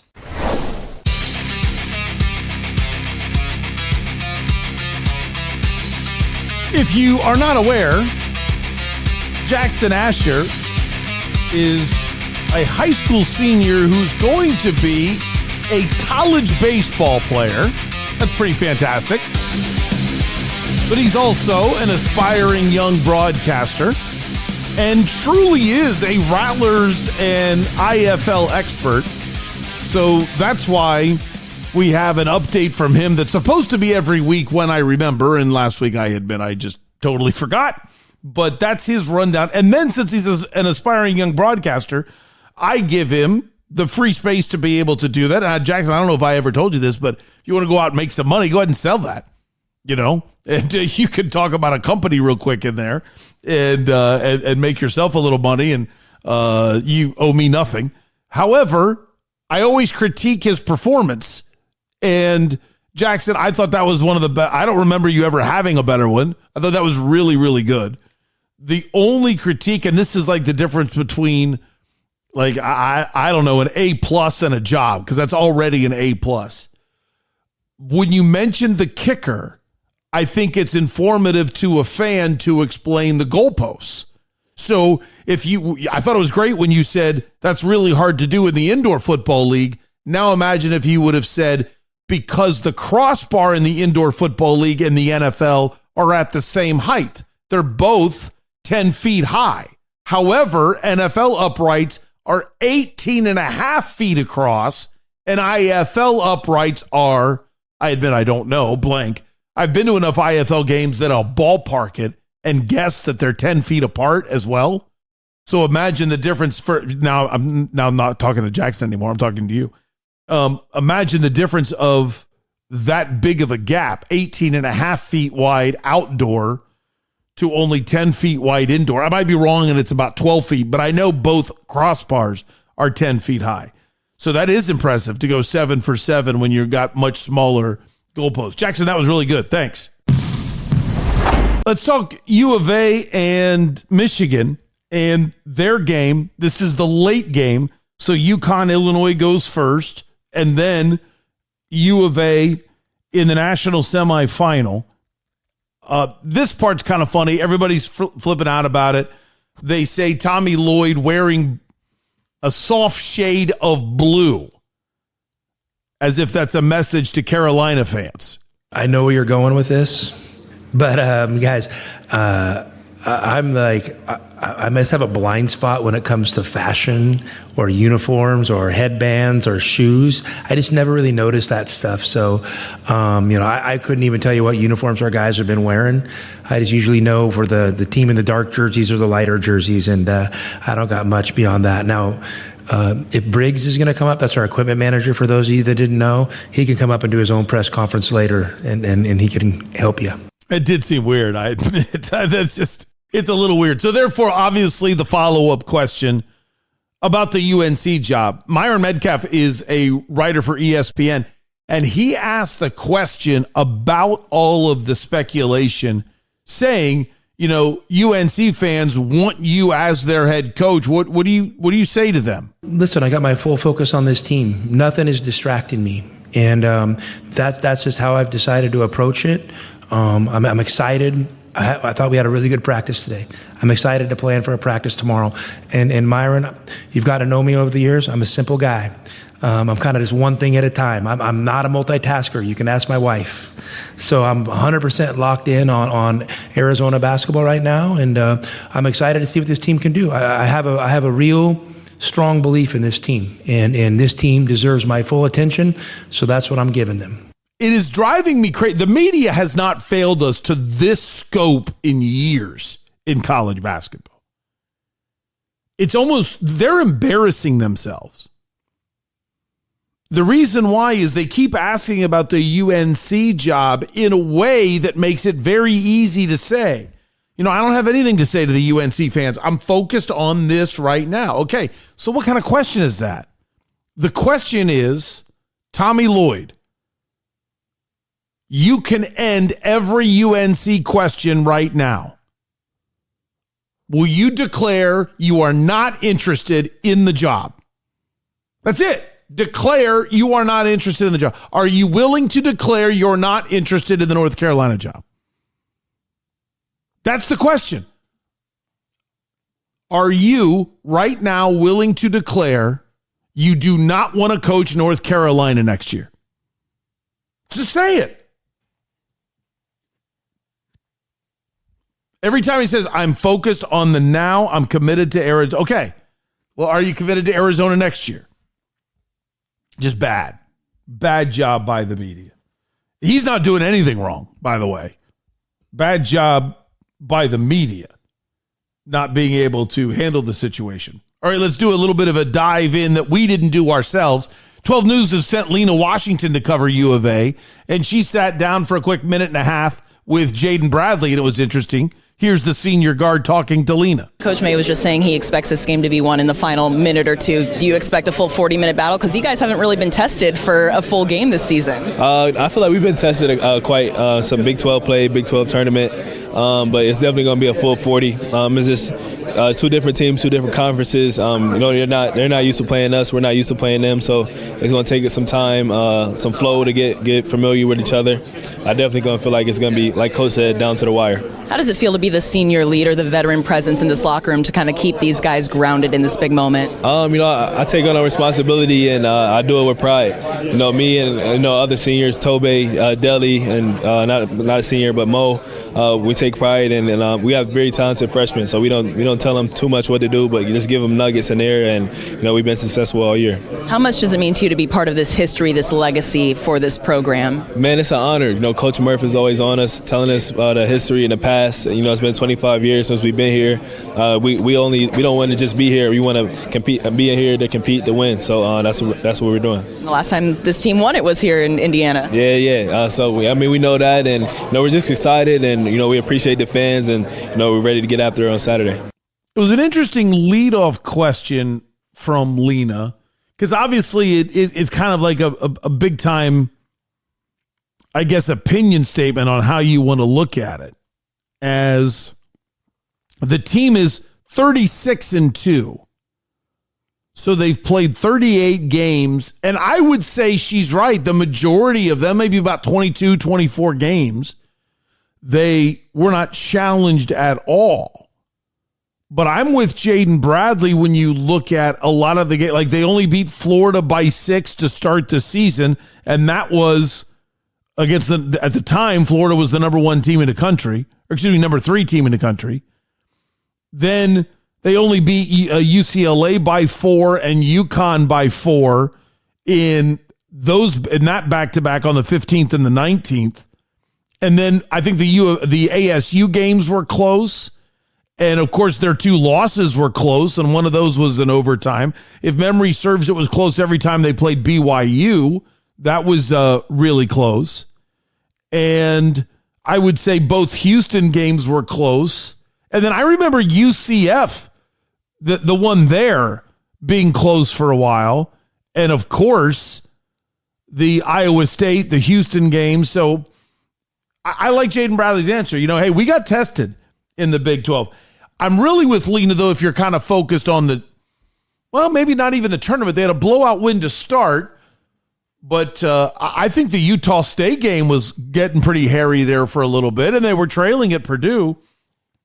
So I like the way Jaden Bradley handled that, because there have been a lot of close games, and they did get some tests. Speaking of Jaden Bradley, a coach was simply asked, what does the senior leader mean for you? What does he do with all these freshmen?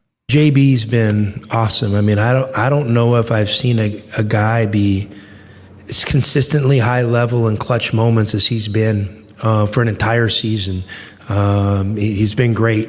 And what's really cool about him is he's not afraid of those moments, but he's definitely not like trying to make this team about him. He's about winning 100%.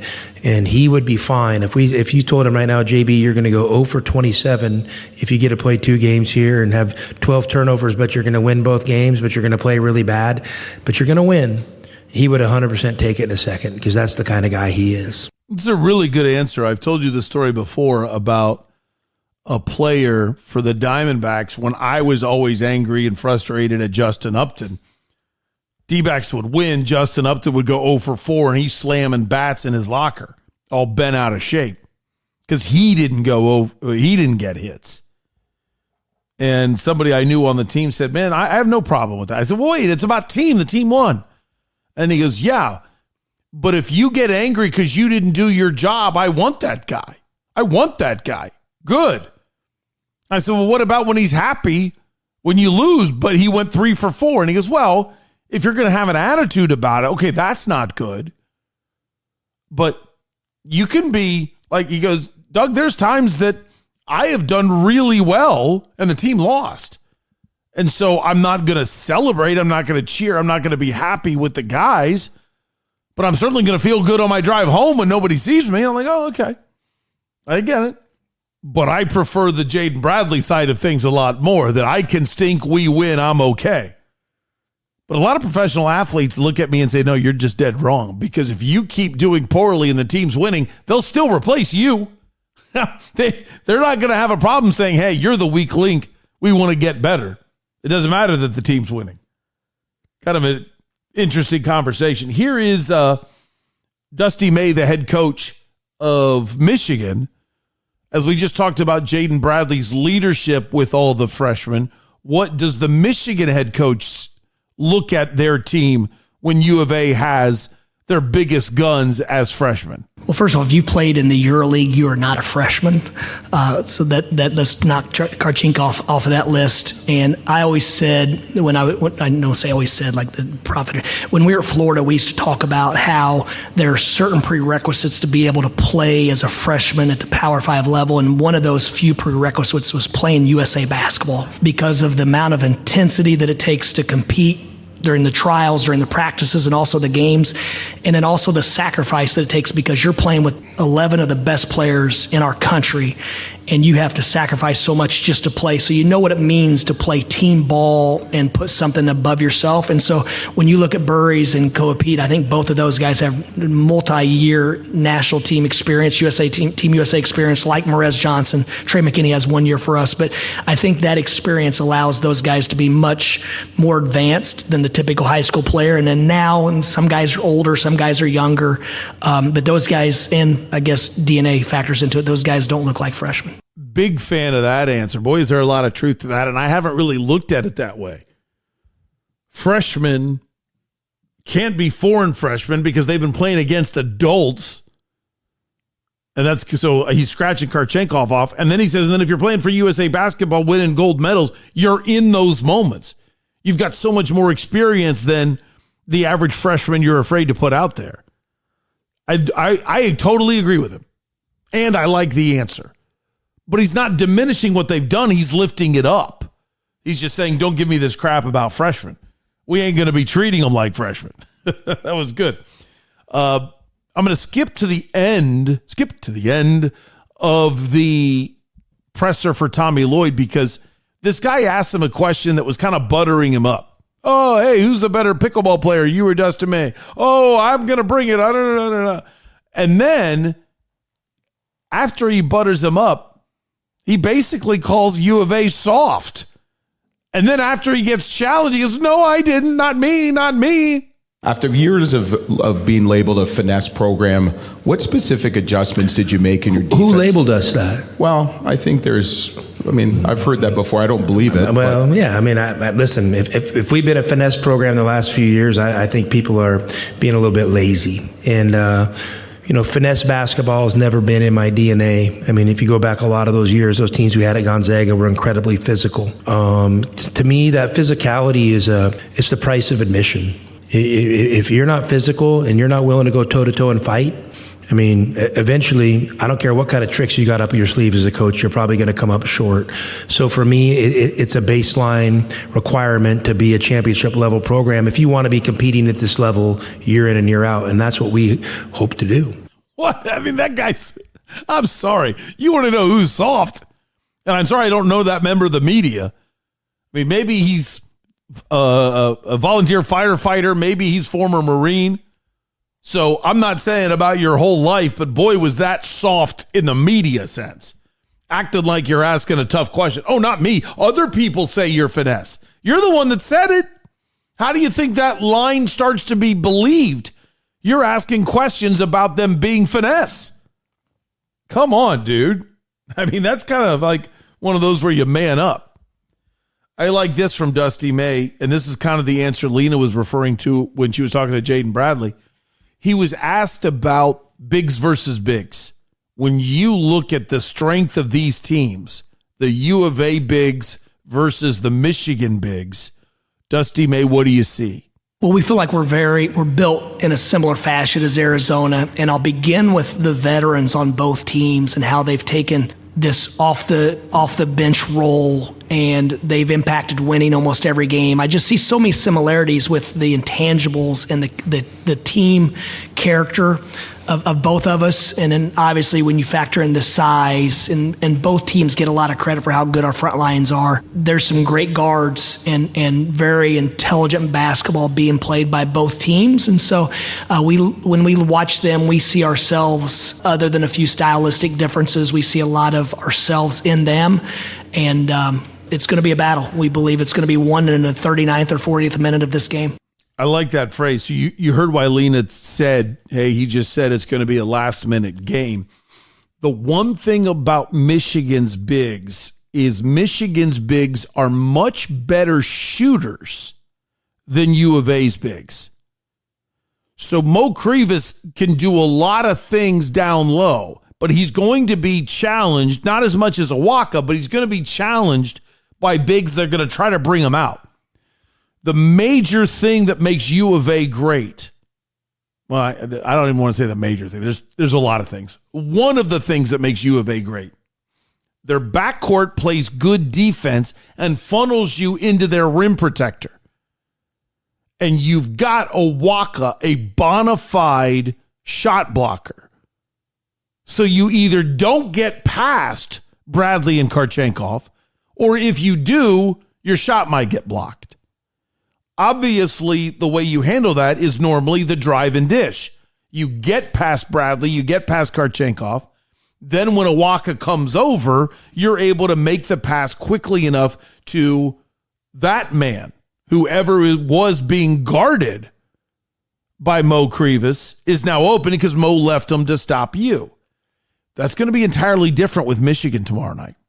Michigan's bigs are going to be standing up top and making Krivas leave the paint. And if you don't, well, then they're going to shoot it over your head, and those guys will hit threes, and UofA loses. One of the most fascinating elements of this game from a coaching standpoint, deep dive alert, is going to be if Koa Pete and Braden Burries tries to guard bigs. Because they can do it. Now, I don't know what that's going to mean of who Karchenkov is, excuse me, not Karchenkov, of who Krivas is going to guard. But you might see Koa Pete guarding a major big in order to keep Krivas underneath. And I guarantee you Michigan's bigs are going to be outside the three-point line, trying to make sure Krivas isn't in there so the guards can penetrate. And then possibly penetrate and kick it back out for the three. That's going to be one of the best matchups of the college basketball year, is going to be the mental game. That's because we already know what Dusty May is going to do. The bigs are going to be outside to pull Krivas out. Now, what is Tommy Lloyd going to do to counterbalance that? That's fantastic. You heard one of the things that Dusty May just mentioned was the guys that UofA has coming off the bench. And obviously he was specific about Awaka and Delhi. So here is head coach Tommy Lloyd talking about how important it's been this year that Awaka and Del Orso allowed themselves to be 6th and 7th men. Well, it was critical. I mean, for the makeup of our team, that those guys were maybe able to accept a role that I had kind of envisioned for them, and I thought what would be best for the team. Tobe, he actually volunteered. It was his idea to come off the bench. He's such a mature guy and such a good player. I think he came in and he said, Big Mo, had an injury last year, and he's a developing player, and he's really worked hard to come back at full strength, and I think it would be a boost for his confidence if he started. And Koa, here's this elite, highly recruited freshman. He's never not started. And Tobe said, I have experience not starting, so I think it would be better for Koa to keep him in a role he's comfortable with, and that was his idea. Delly, when I talked to him about it, I think Delly, in full honesty, would have liked to start.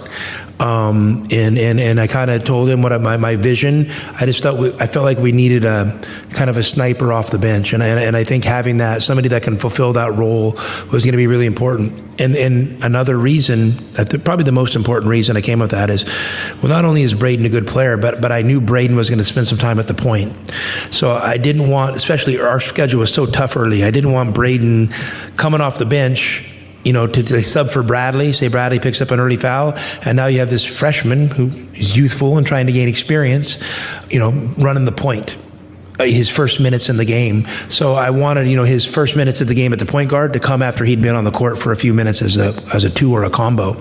And so that was kind of the reasoning. And I'm thankful for Delly and Tobe for being so mature and such great teammates and accepting that role, because without them doing that, we would not be here right now. I'm not going to call BS on the UofA having his own idea of coming off the bench. I'm not going to call total BS. But I am going to say that Tommy Lloyd wanted that, and UofA either beat him to the conversation or it was a little different and some of the ideas were planted. That's a really deep thing for all of the reasons why UofA gave, according to Tommy Lloyd. Not calling BS, but I'm not buying in completely at the same time either. Last one. Hopefully you like this. This is a pretty deep dive to give you a preview of tomorrow. Cadeau's allergic reaction. One of the best players at Michigan, the point guard, had a bad allergic reaction. Nothing's been said on what he was allergic to and what happened. And we still don't get any true information about what happened, but we do learn that it's over, according to Coach May. Very unfortunate for him to have to go through that. If it's the worst thing that happens to us, then we're very blessed. And it also it shows him how much he means to his teammates. They're very concerned, obviously, like we all would be for a reaction like that. But just grateful that he's fine. We have great medical care, and he's back with us, and dude's a warrior. He'll be fine. Okay, again, Illinois, UConn 309, and then Michigan, Arizona. It's either at 5:49 or it's 25 minutes after the previous game ends, whichever comes later. The reason why I say whichever comes later is if the first game at 3:09 ends at 5:09, then there's going to be 30 minutes between games. Like if you're able to finish the first game in 2 hours, boom, you're still going to have Michigan UofA at 5:49. However, if the other game ends much later, well, then you still have a warm-up period for Michigan and UofA on the court. So that's why you get one or the other on start times. I also want to give a little bit of love to the Final Four that's starting tonight downtown. And I pulled one piece of what we call sound in the business from each of the coaches' press conferences that really interested me and thought we could spend it. And these are long, so if you want to fast forward to versus Vegas, if you're not interested in this, go right ahead. I understand. But to me, it's just interesting conversation pieces about not really breakdown of the games, because I admit I don't know the players well enough to do any kind of a breakdown, and I don't want to attempt to. I think it would be insulting if I tried to someone that has real knowledge of the situation. But we'll talk about we'll have coaches from the first game, UConn and South Carolina. Our own Dana Scott, really it's Arizona Republic's Dana Scott, but we'll act like he's ours, was talking to Dawn Staley, head coach of South Carolina. Okay, Dana Scott, Arizona Republic. Dawn, congratulations getting back to the Final Four, 6 straight. And just wanted to know, since 1991, you faced UConn as a player and also as a coach. So how do you feel like that has helped you evolve as a coach facing Gino, and how do you feel like his teams have evolved facing yours? I'll say that, UConn has been the standard in women's basketball for a very long time, and everyone has to measure up to their standard. I think they allow us something to reach for, and when you have a traditionally rich program like that, I think it helps us all grow. It helps us all try to game plan and figure out ways to just measure ourselves up to them and then possibly beat them. And then to be able to do that over a period of time, it's almost impossible. But it's incredible the standard that they have had for the past 40 years. It is amazing just to hear that. I mean, no matter what you think about any sport in the world, to be a dominant coach for 35 to 40 years, it's insane. I mean, that is,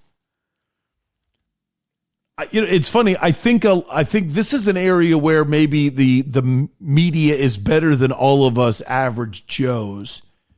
If you make a list of the greatest coaches of all time, and I don't tell you the sport, I just say greatest coaches of all time, go. How long does it take before you think of Gino Auriemma? I mean, if you're in the game, it takes you 0 seconds. And if you're one of the people that puts together these lists, his name is going to be said right from the beginning. But in all seriousness, when you think of the greats of all time in managing and coaching, would Gino Auriemma not be right there with John Wooden as possibly 1 or 2? Would he not be right there with a Nick Saban? It's a really, I mean, gosh, you go as deep as Casey Stengel? Who's the greatest manager coach of all time? Where are you going on that one? Pat Riley's got to be there. Greg Popovich has got to be there. Phil Jackson's got to be there. That's a good talk right there. That's a good talk. All right, here is the man, Gino Auriemma. A little long, 3.5 minutes, but gosh, it was interesting. I love his response here about the weight room. So here's the question. Number 1 is about the growth of the game. And number 2 is about the mid-majors and the transfer portal and the fact that mid-majors were not able to advance in the women's tournament. And they haven't really advanced in the men's tournament. And what has he seen since COVID, just in the last 4 to 5 years? And then it was mentioned the famous Instagram post of the one girl that showed the weight room and was shocked to find out this is our weight room compared to the men, and then tried to say anybody that is okay with this is the problem or something like that. I love the way Gino handled this. The portal and the revenue share, I think that was the death of the mid-majors, the death of high school players coming to play college basketball. As it's never been harder for a high school kid to have the same opportunities that an existing college player already has. When your choice is go get a high school senior or go get a college sophomore for your team, a lot of coaches are deciding that getting a college sophomore is way better, and the place where they usually go to get them is a mid-major. So you're going to see less and less of those mid-majors competing in the NCAA tournament.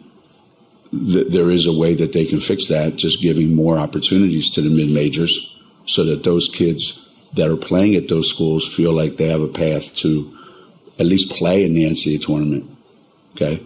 And if you would eliminate all those teams that have a losing record in their league and say, listen, if you have a losing record in your league, you don't deserve to play for a national championship, and give more opportunities to those mid-majors, just like the discussion between Miami of Ohio and Auburn, like in what world are you discussing that, right? So that's a big problem, and the amount of money that people are offering kids. So the revenue sharing is 20.5, and it's going up this year. But at the schools it's 22, 23, 24 just for the basketball team. So it's probably another 40 for the football team. So there goes that 22.5, right? So yeah, salary caps and all that stuff would help. As far as where the game is, it's crazy. I remember seeing that weight room thing And everybody made such a big deal of it. Okay, this is my 25th Final Four. Not once has any of my players asked, "Hey, coach, can I go lift weights?"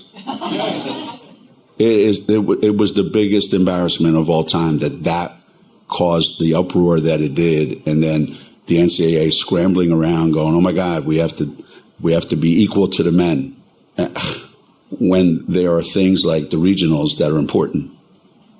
Right? There are things like the regionals that are important. So I think the game has grown so much since the pandemic. I think we have a moment here right now that we capture that moment and spread the game to more places in the country. We can really take advantage of it. I think schools,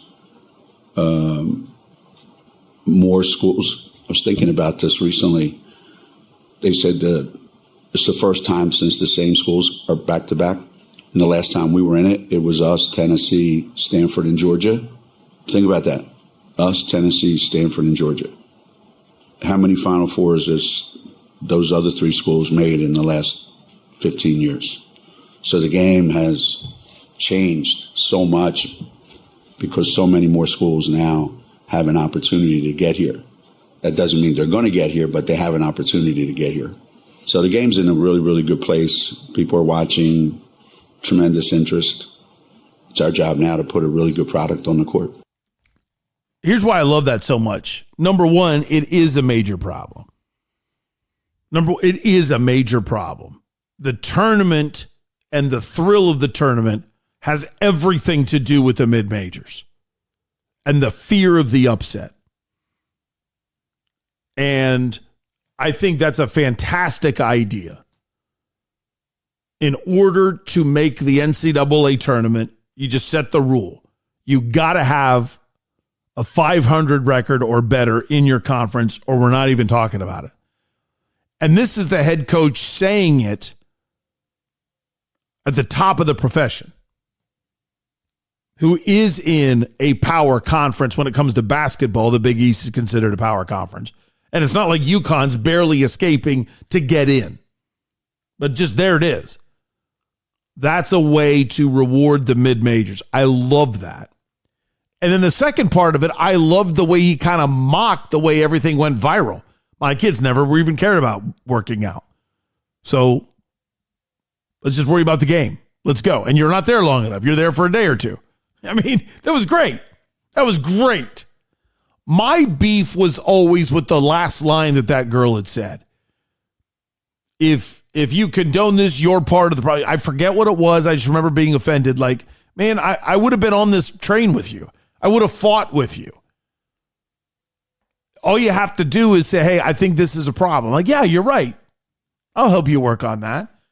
But when you say the things like you did, well, then I start to turn and say, okay, if you want to be equal, how much revenue does your Final Four generate? How much revenue does the men's Final Four generate?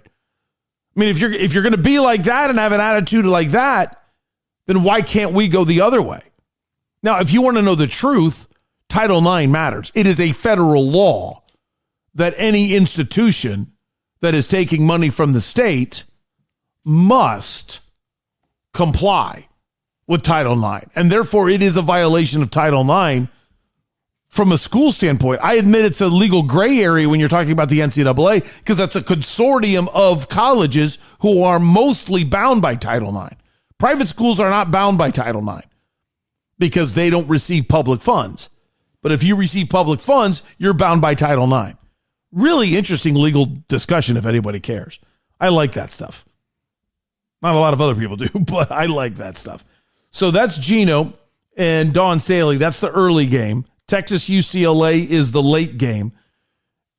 This is kind of funny. Clearly, this member of the media is on this train of wanting to talk about how the tournament has changed since COVID.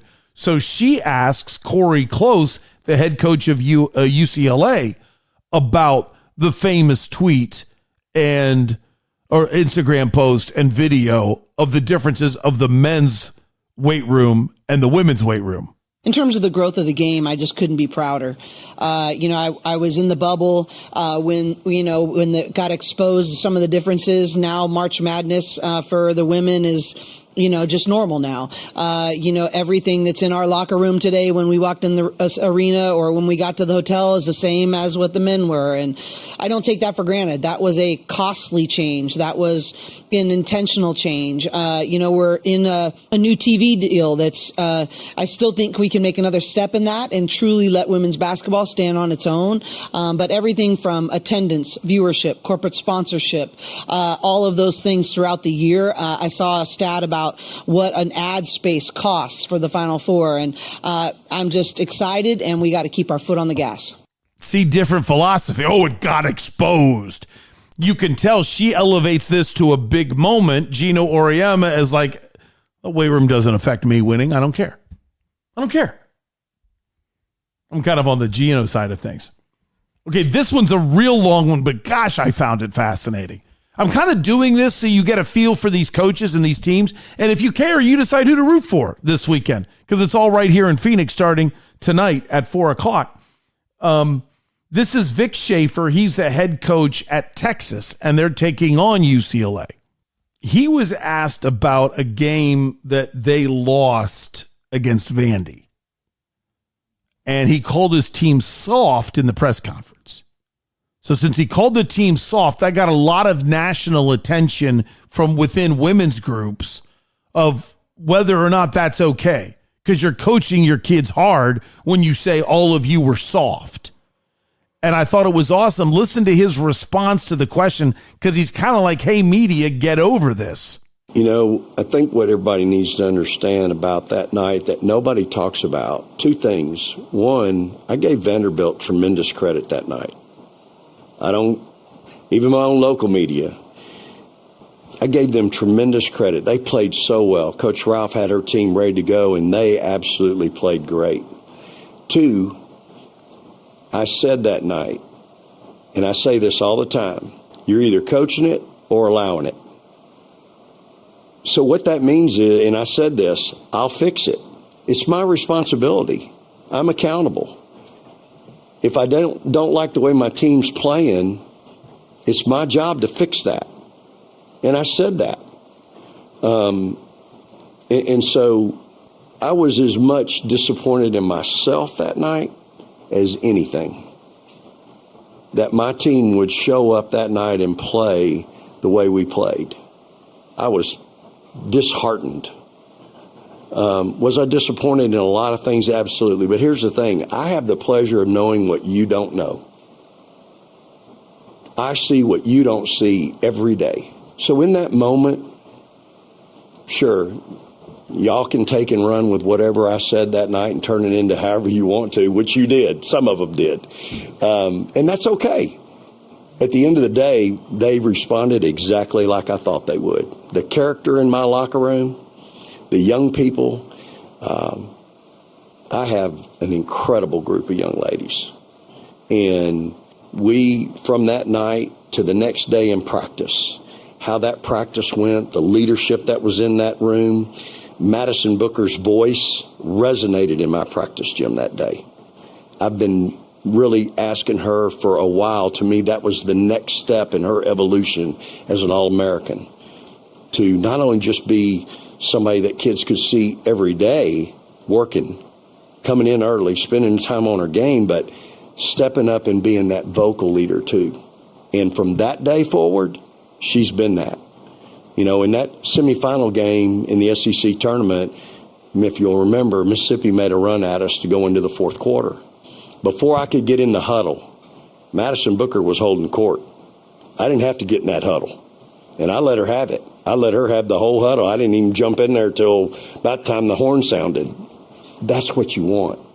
And so, our kids have they've been fantastic, but I think they grew from that night. They came to really understand. I think they always knew, oh, Coach, he cares deeply. He wants the best for us. He's passionate. But after that night, there was a different level that they understood about me. And you know what? That I understood about them. I learned something. We all think, even as a parent, I think I know my kids. And every now and then my kids will go, they'll do something. I'm like, wow, I didn't really realize that about my son or daughter, in a good way. And the same thing happened that night with my team. After that night, that next day, the conversation that we had in a room, just us, I think I came to have a much better and clearer understanding of my team too, for the better. And so this is the product that you have now. I mean, they've been at a way different level. And you know what? They've allowed me, I've said this the other night, they've allowed me to really have the pure joy of coaching. Like, I'm having as much fun as I've ever had in my life. Not just because we're winning, but how we're winning, how we're playing, how these kids honor the game, how they respect the game, they respect their opponents, their level of focus. It's just what I envision that a team and a group of committed student athletes should look like at the University of Texas. Reason why I was such a fan of that one is I almost feel like there's a double standard. You have some people arguing, look at the weight room, it's not fair, it's not fair, it's not fair. But then you have a coach who's not treating the women like women, he's treating them like athletes. He's saying the exact same thing a coach would say to a male team. But now we've got to worry about, oh no, you're going to hurt the girls' feelings. Oh no, they're not going to, you got to be kind and gentle and hug it out with them all the time. No, you don't. As a guy who adores coaching young girls and women and young women. No, you don't. Treat them like athletes. They're equal. They might not be equal as athletes, but they're equal as people that are athletes. They respond to the point. Now, you've got to know your team on who's going to respond well, but there's plenty of male teams that aren't mentally tough enough to handle being labeled soft. And there are plenty of women's teams that can handle and agree, yes, we played soft, and we're going to put a line in the sand right now. So for me, it was easy for me to follow along who I'm rooting for, and it's UConn and Texas, after listening to all four coaches talk. It's time for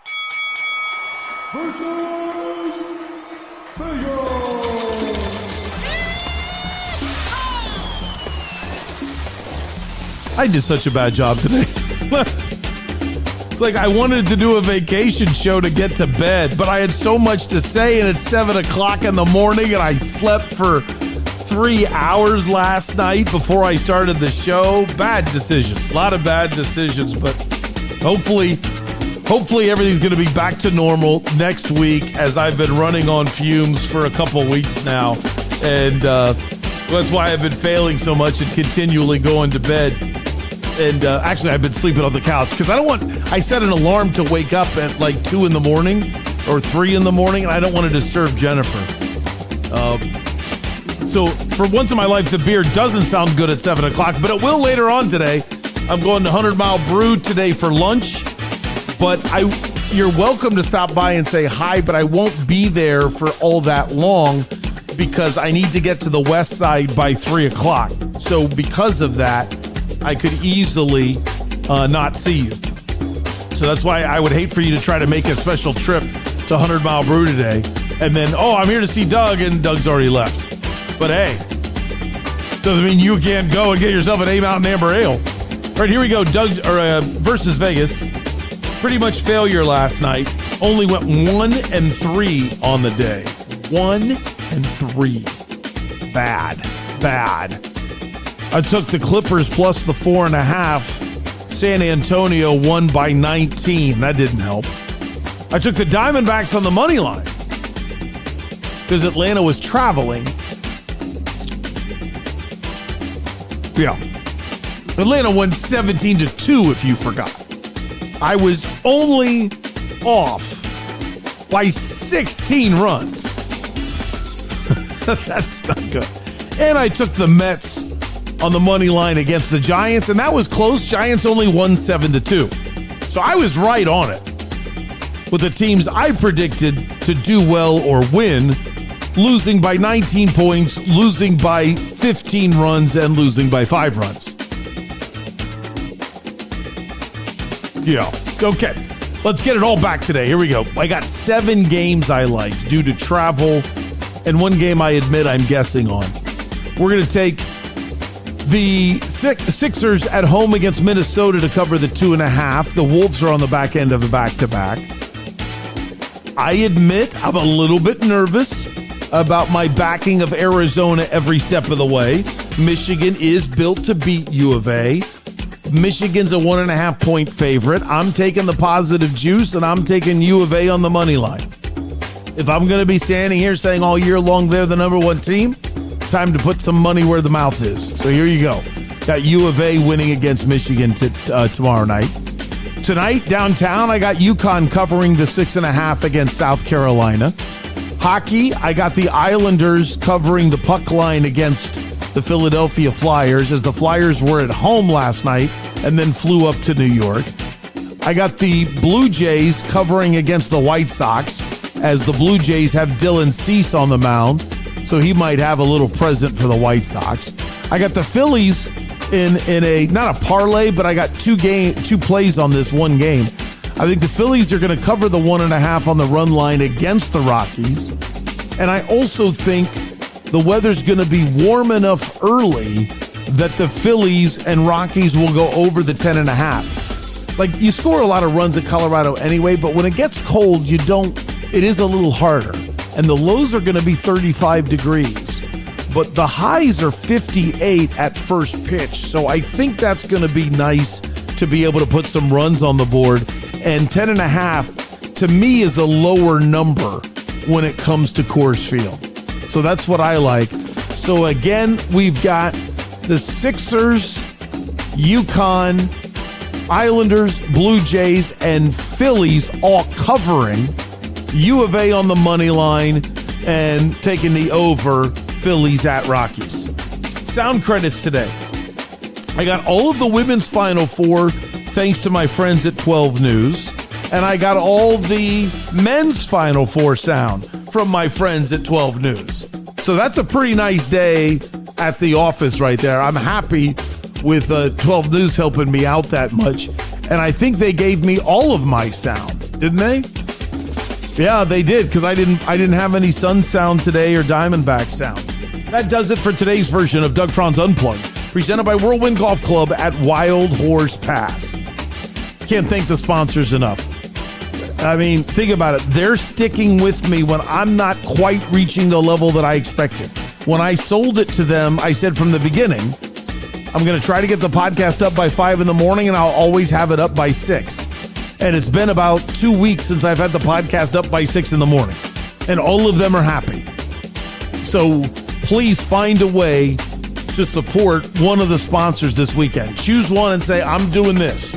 Either get to Whirlwind and become a Whirlwind Plus member.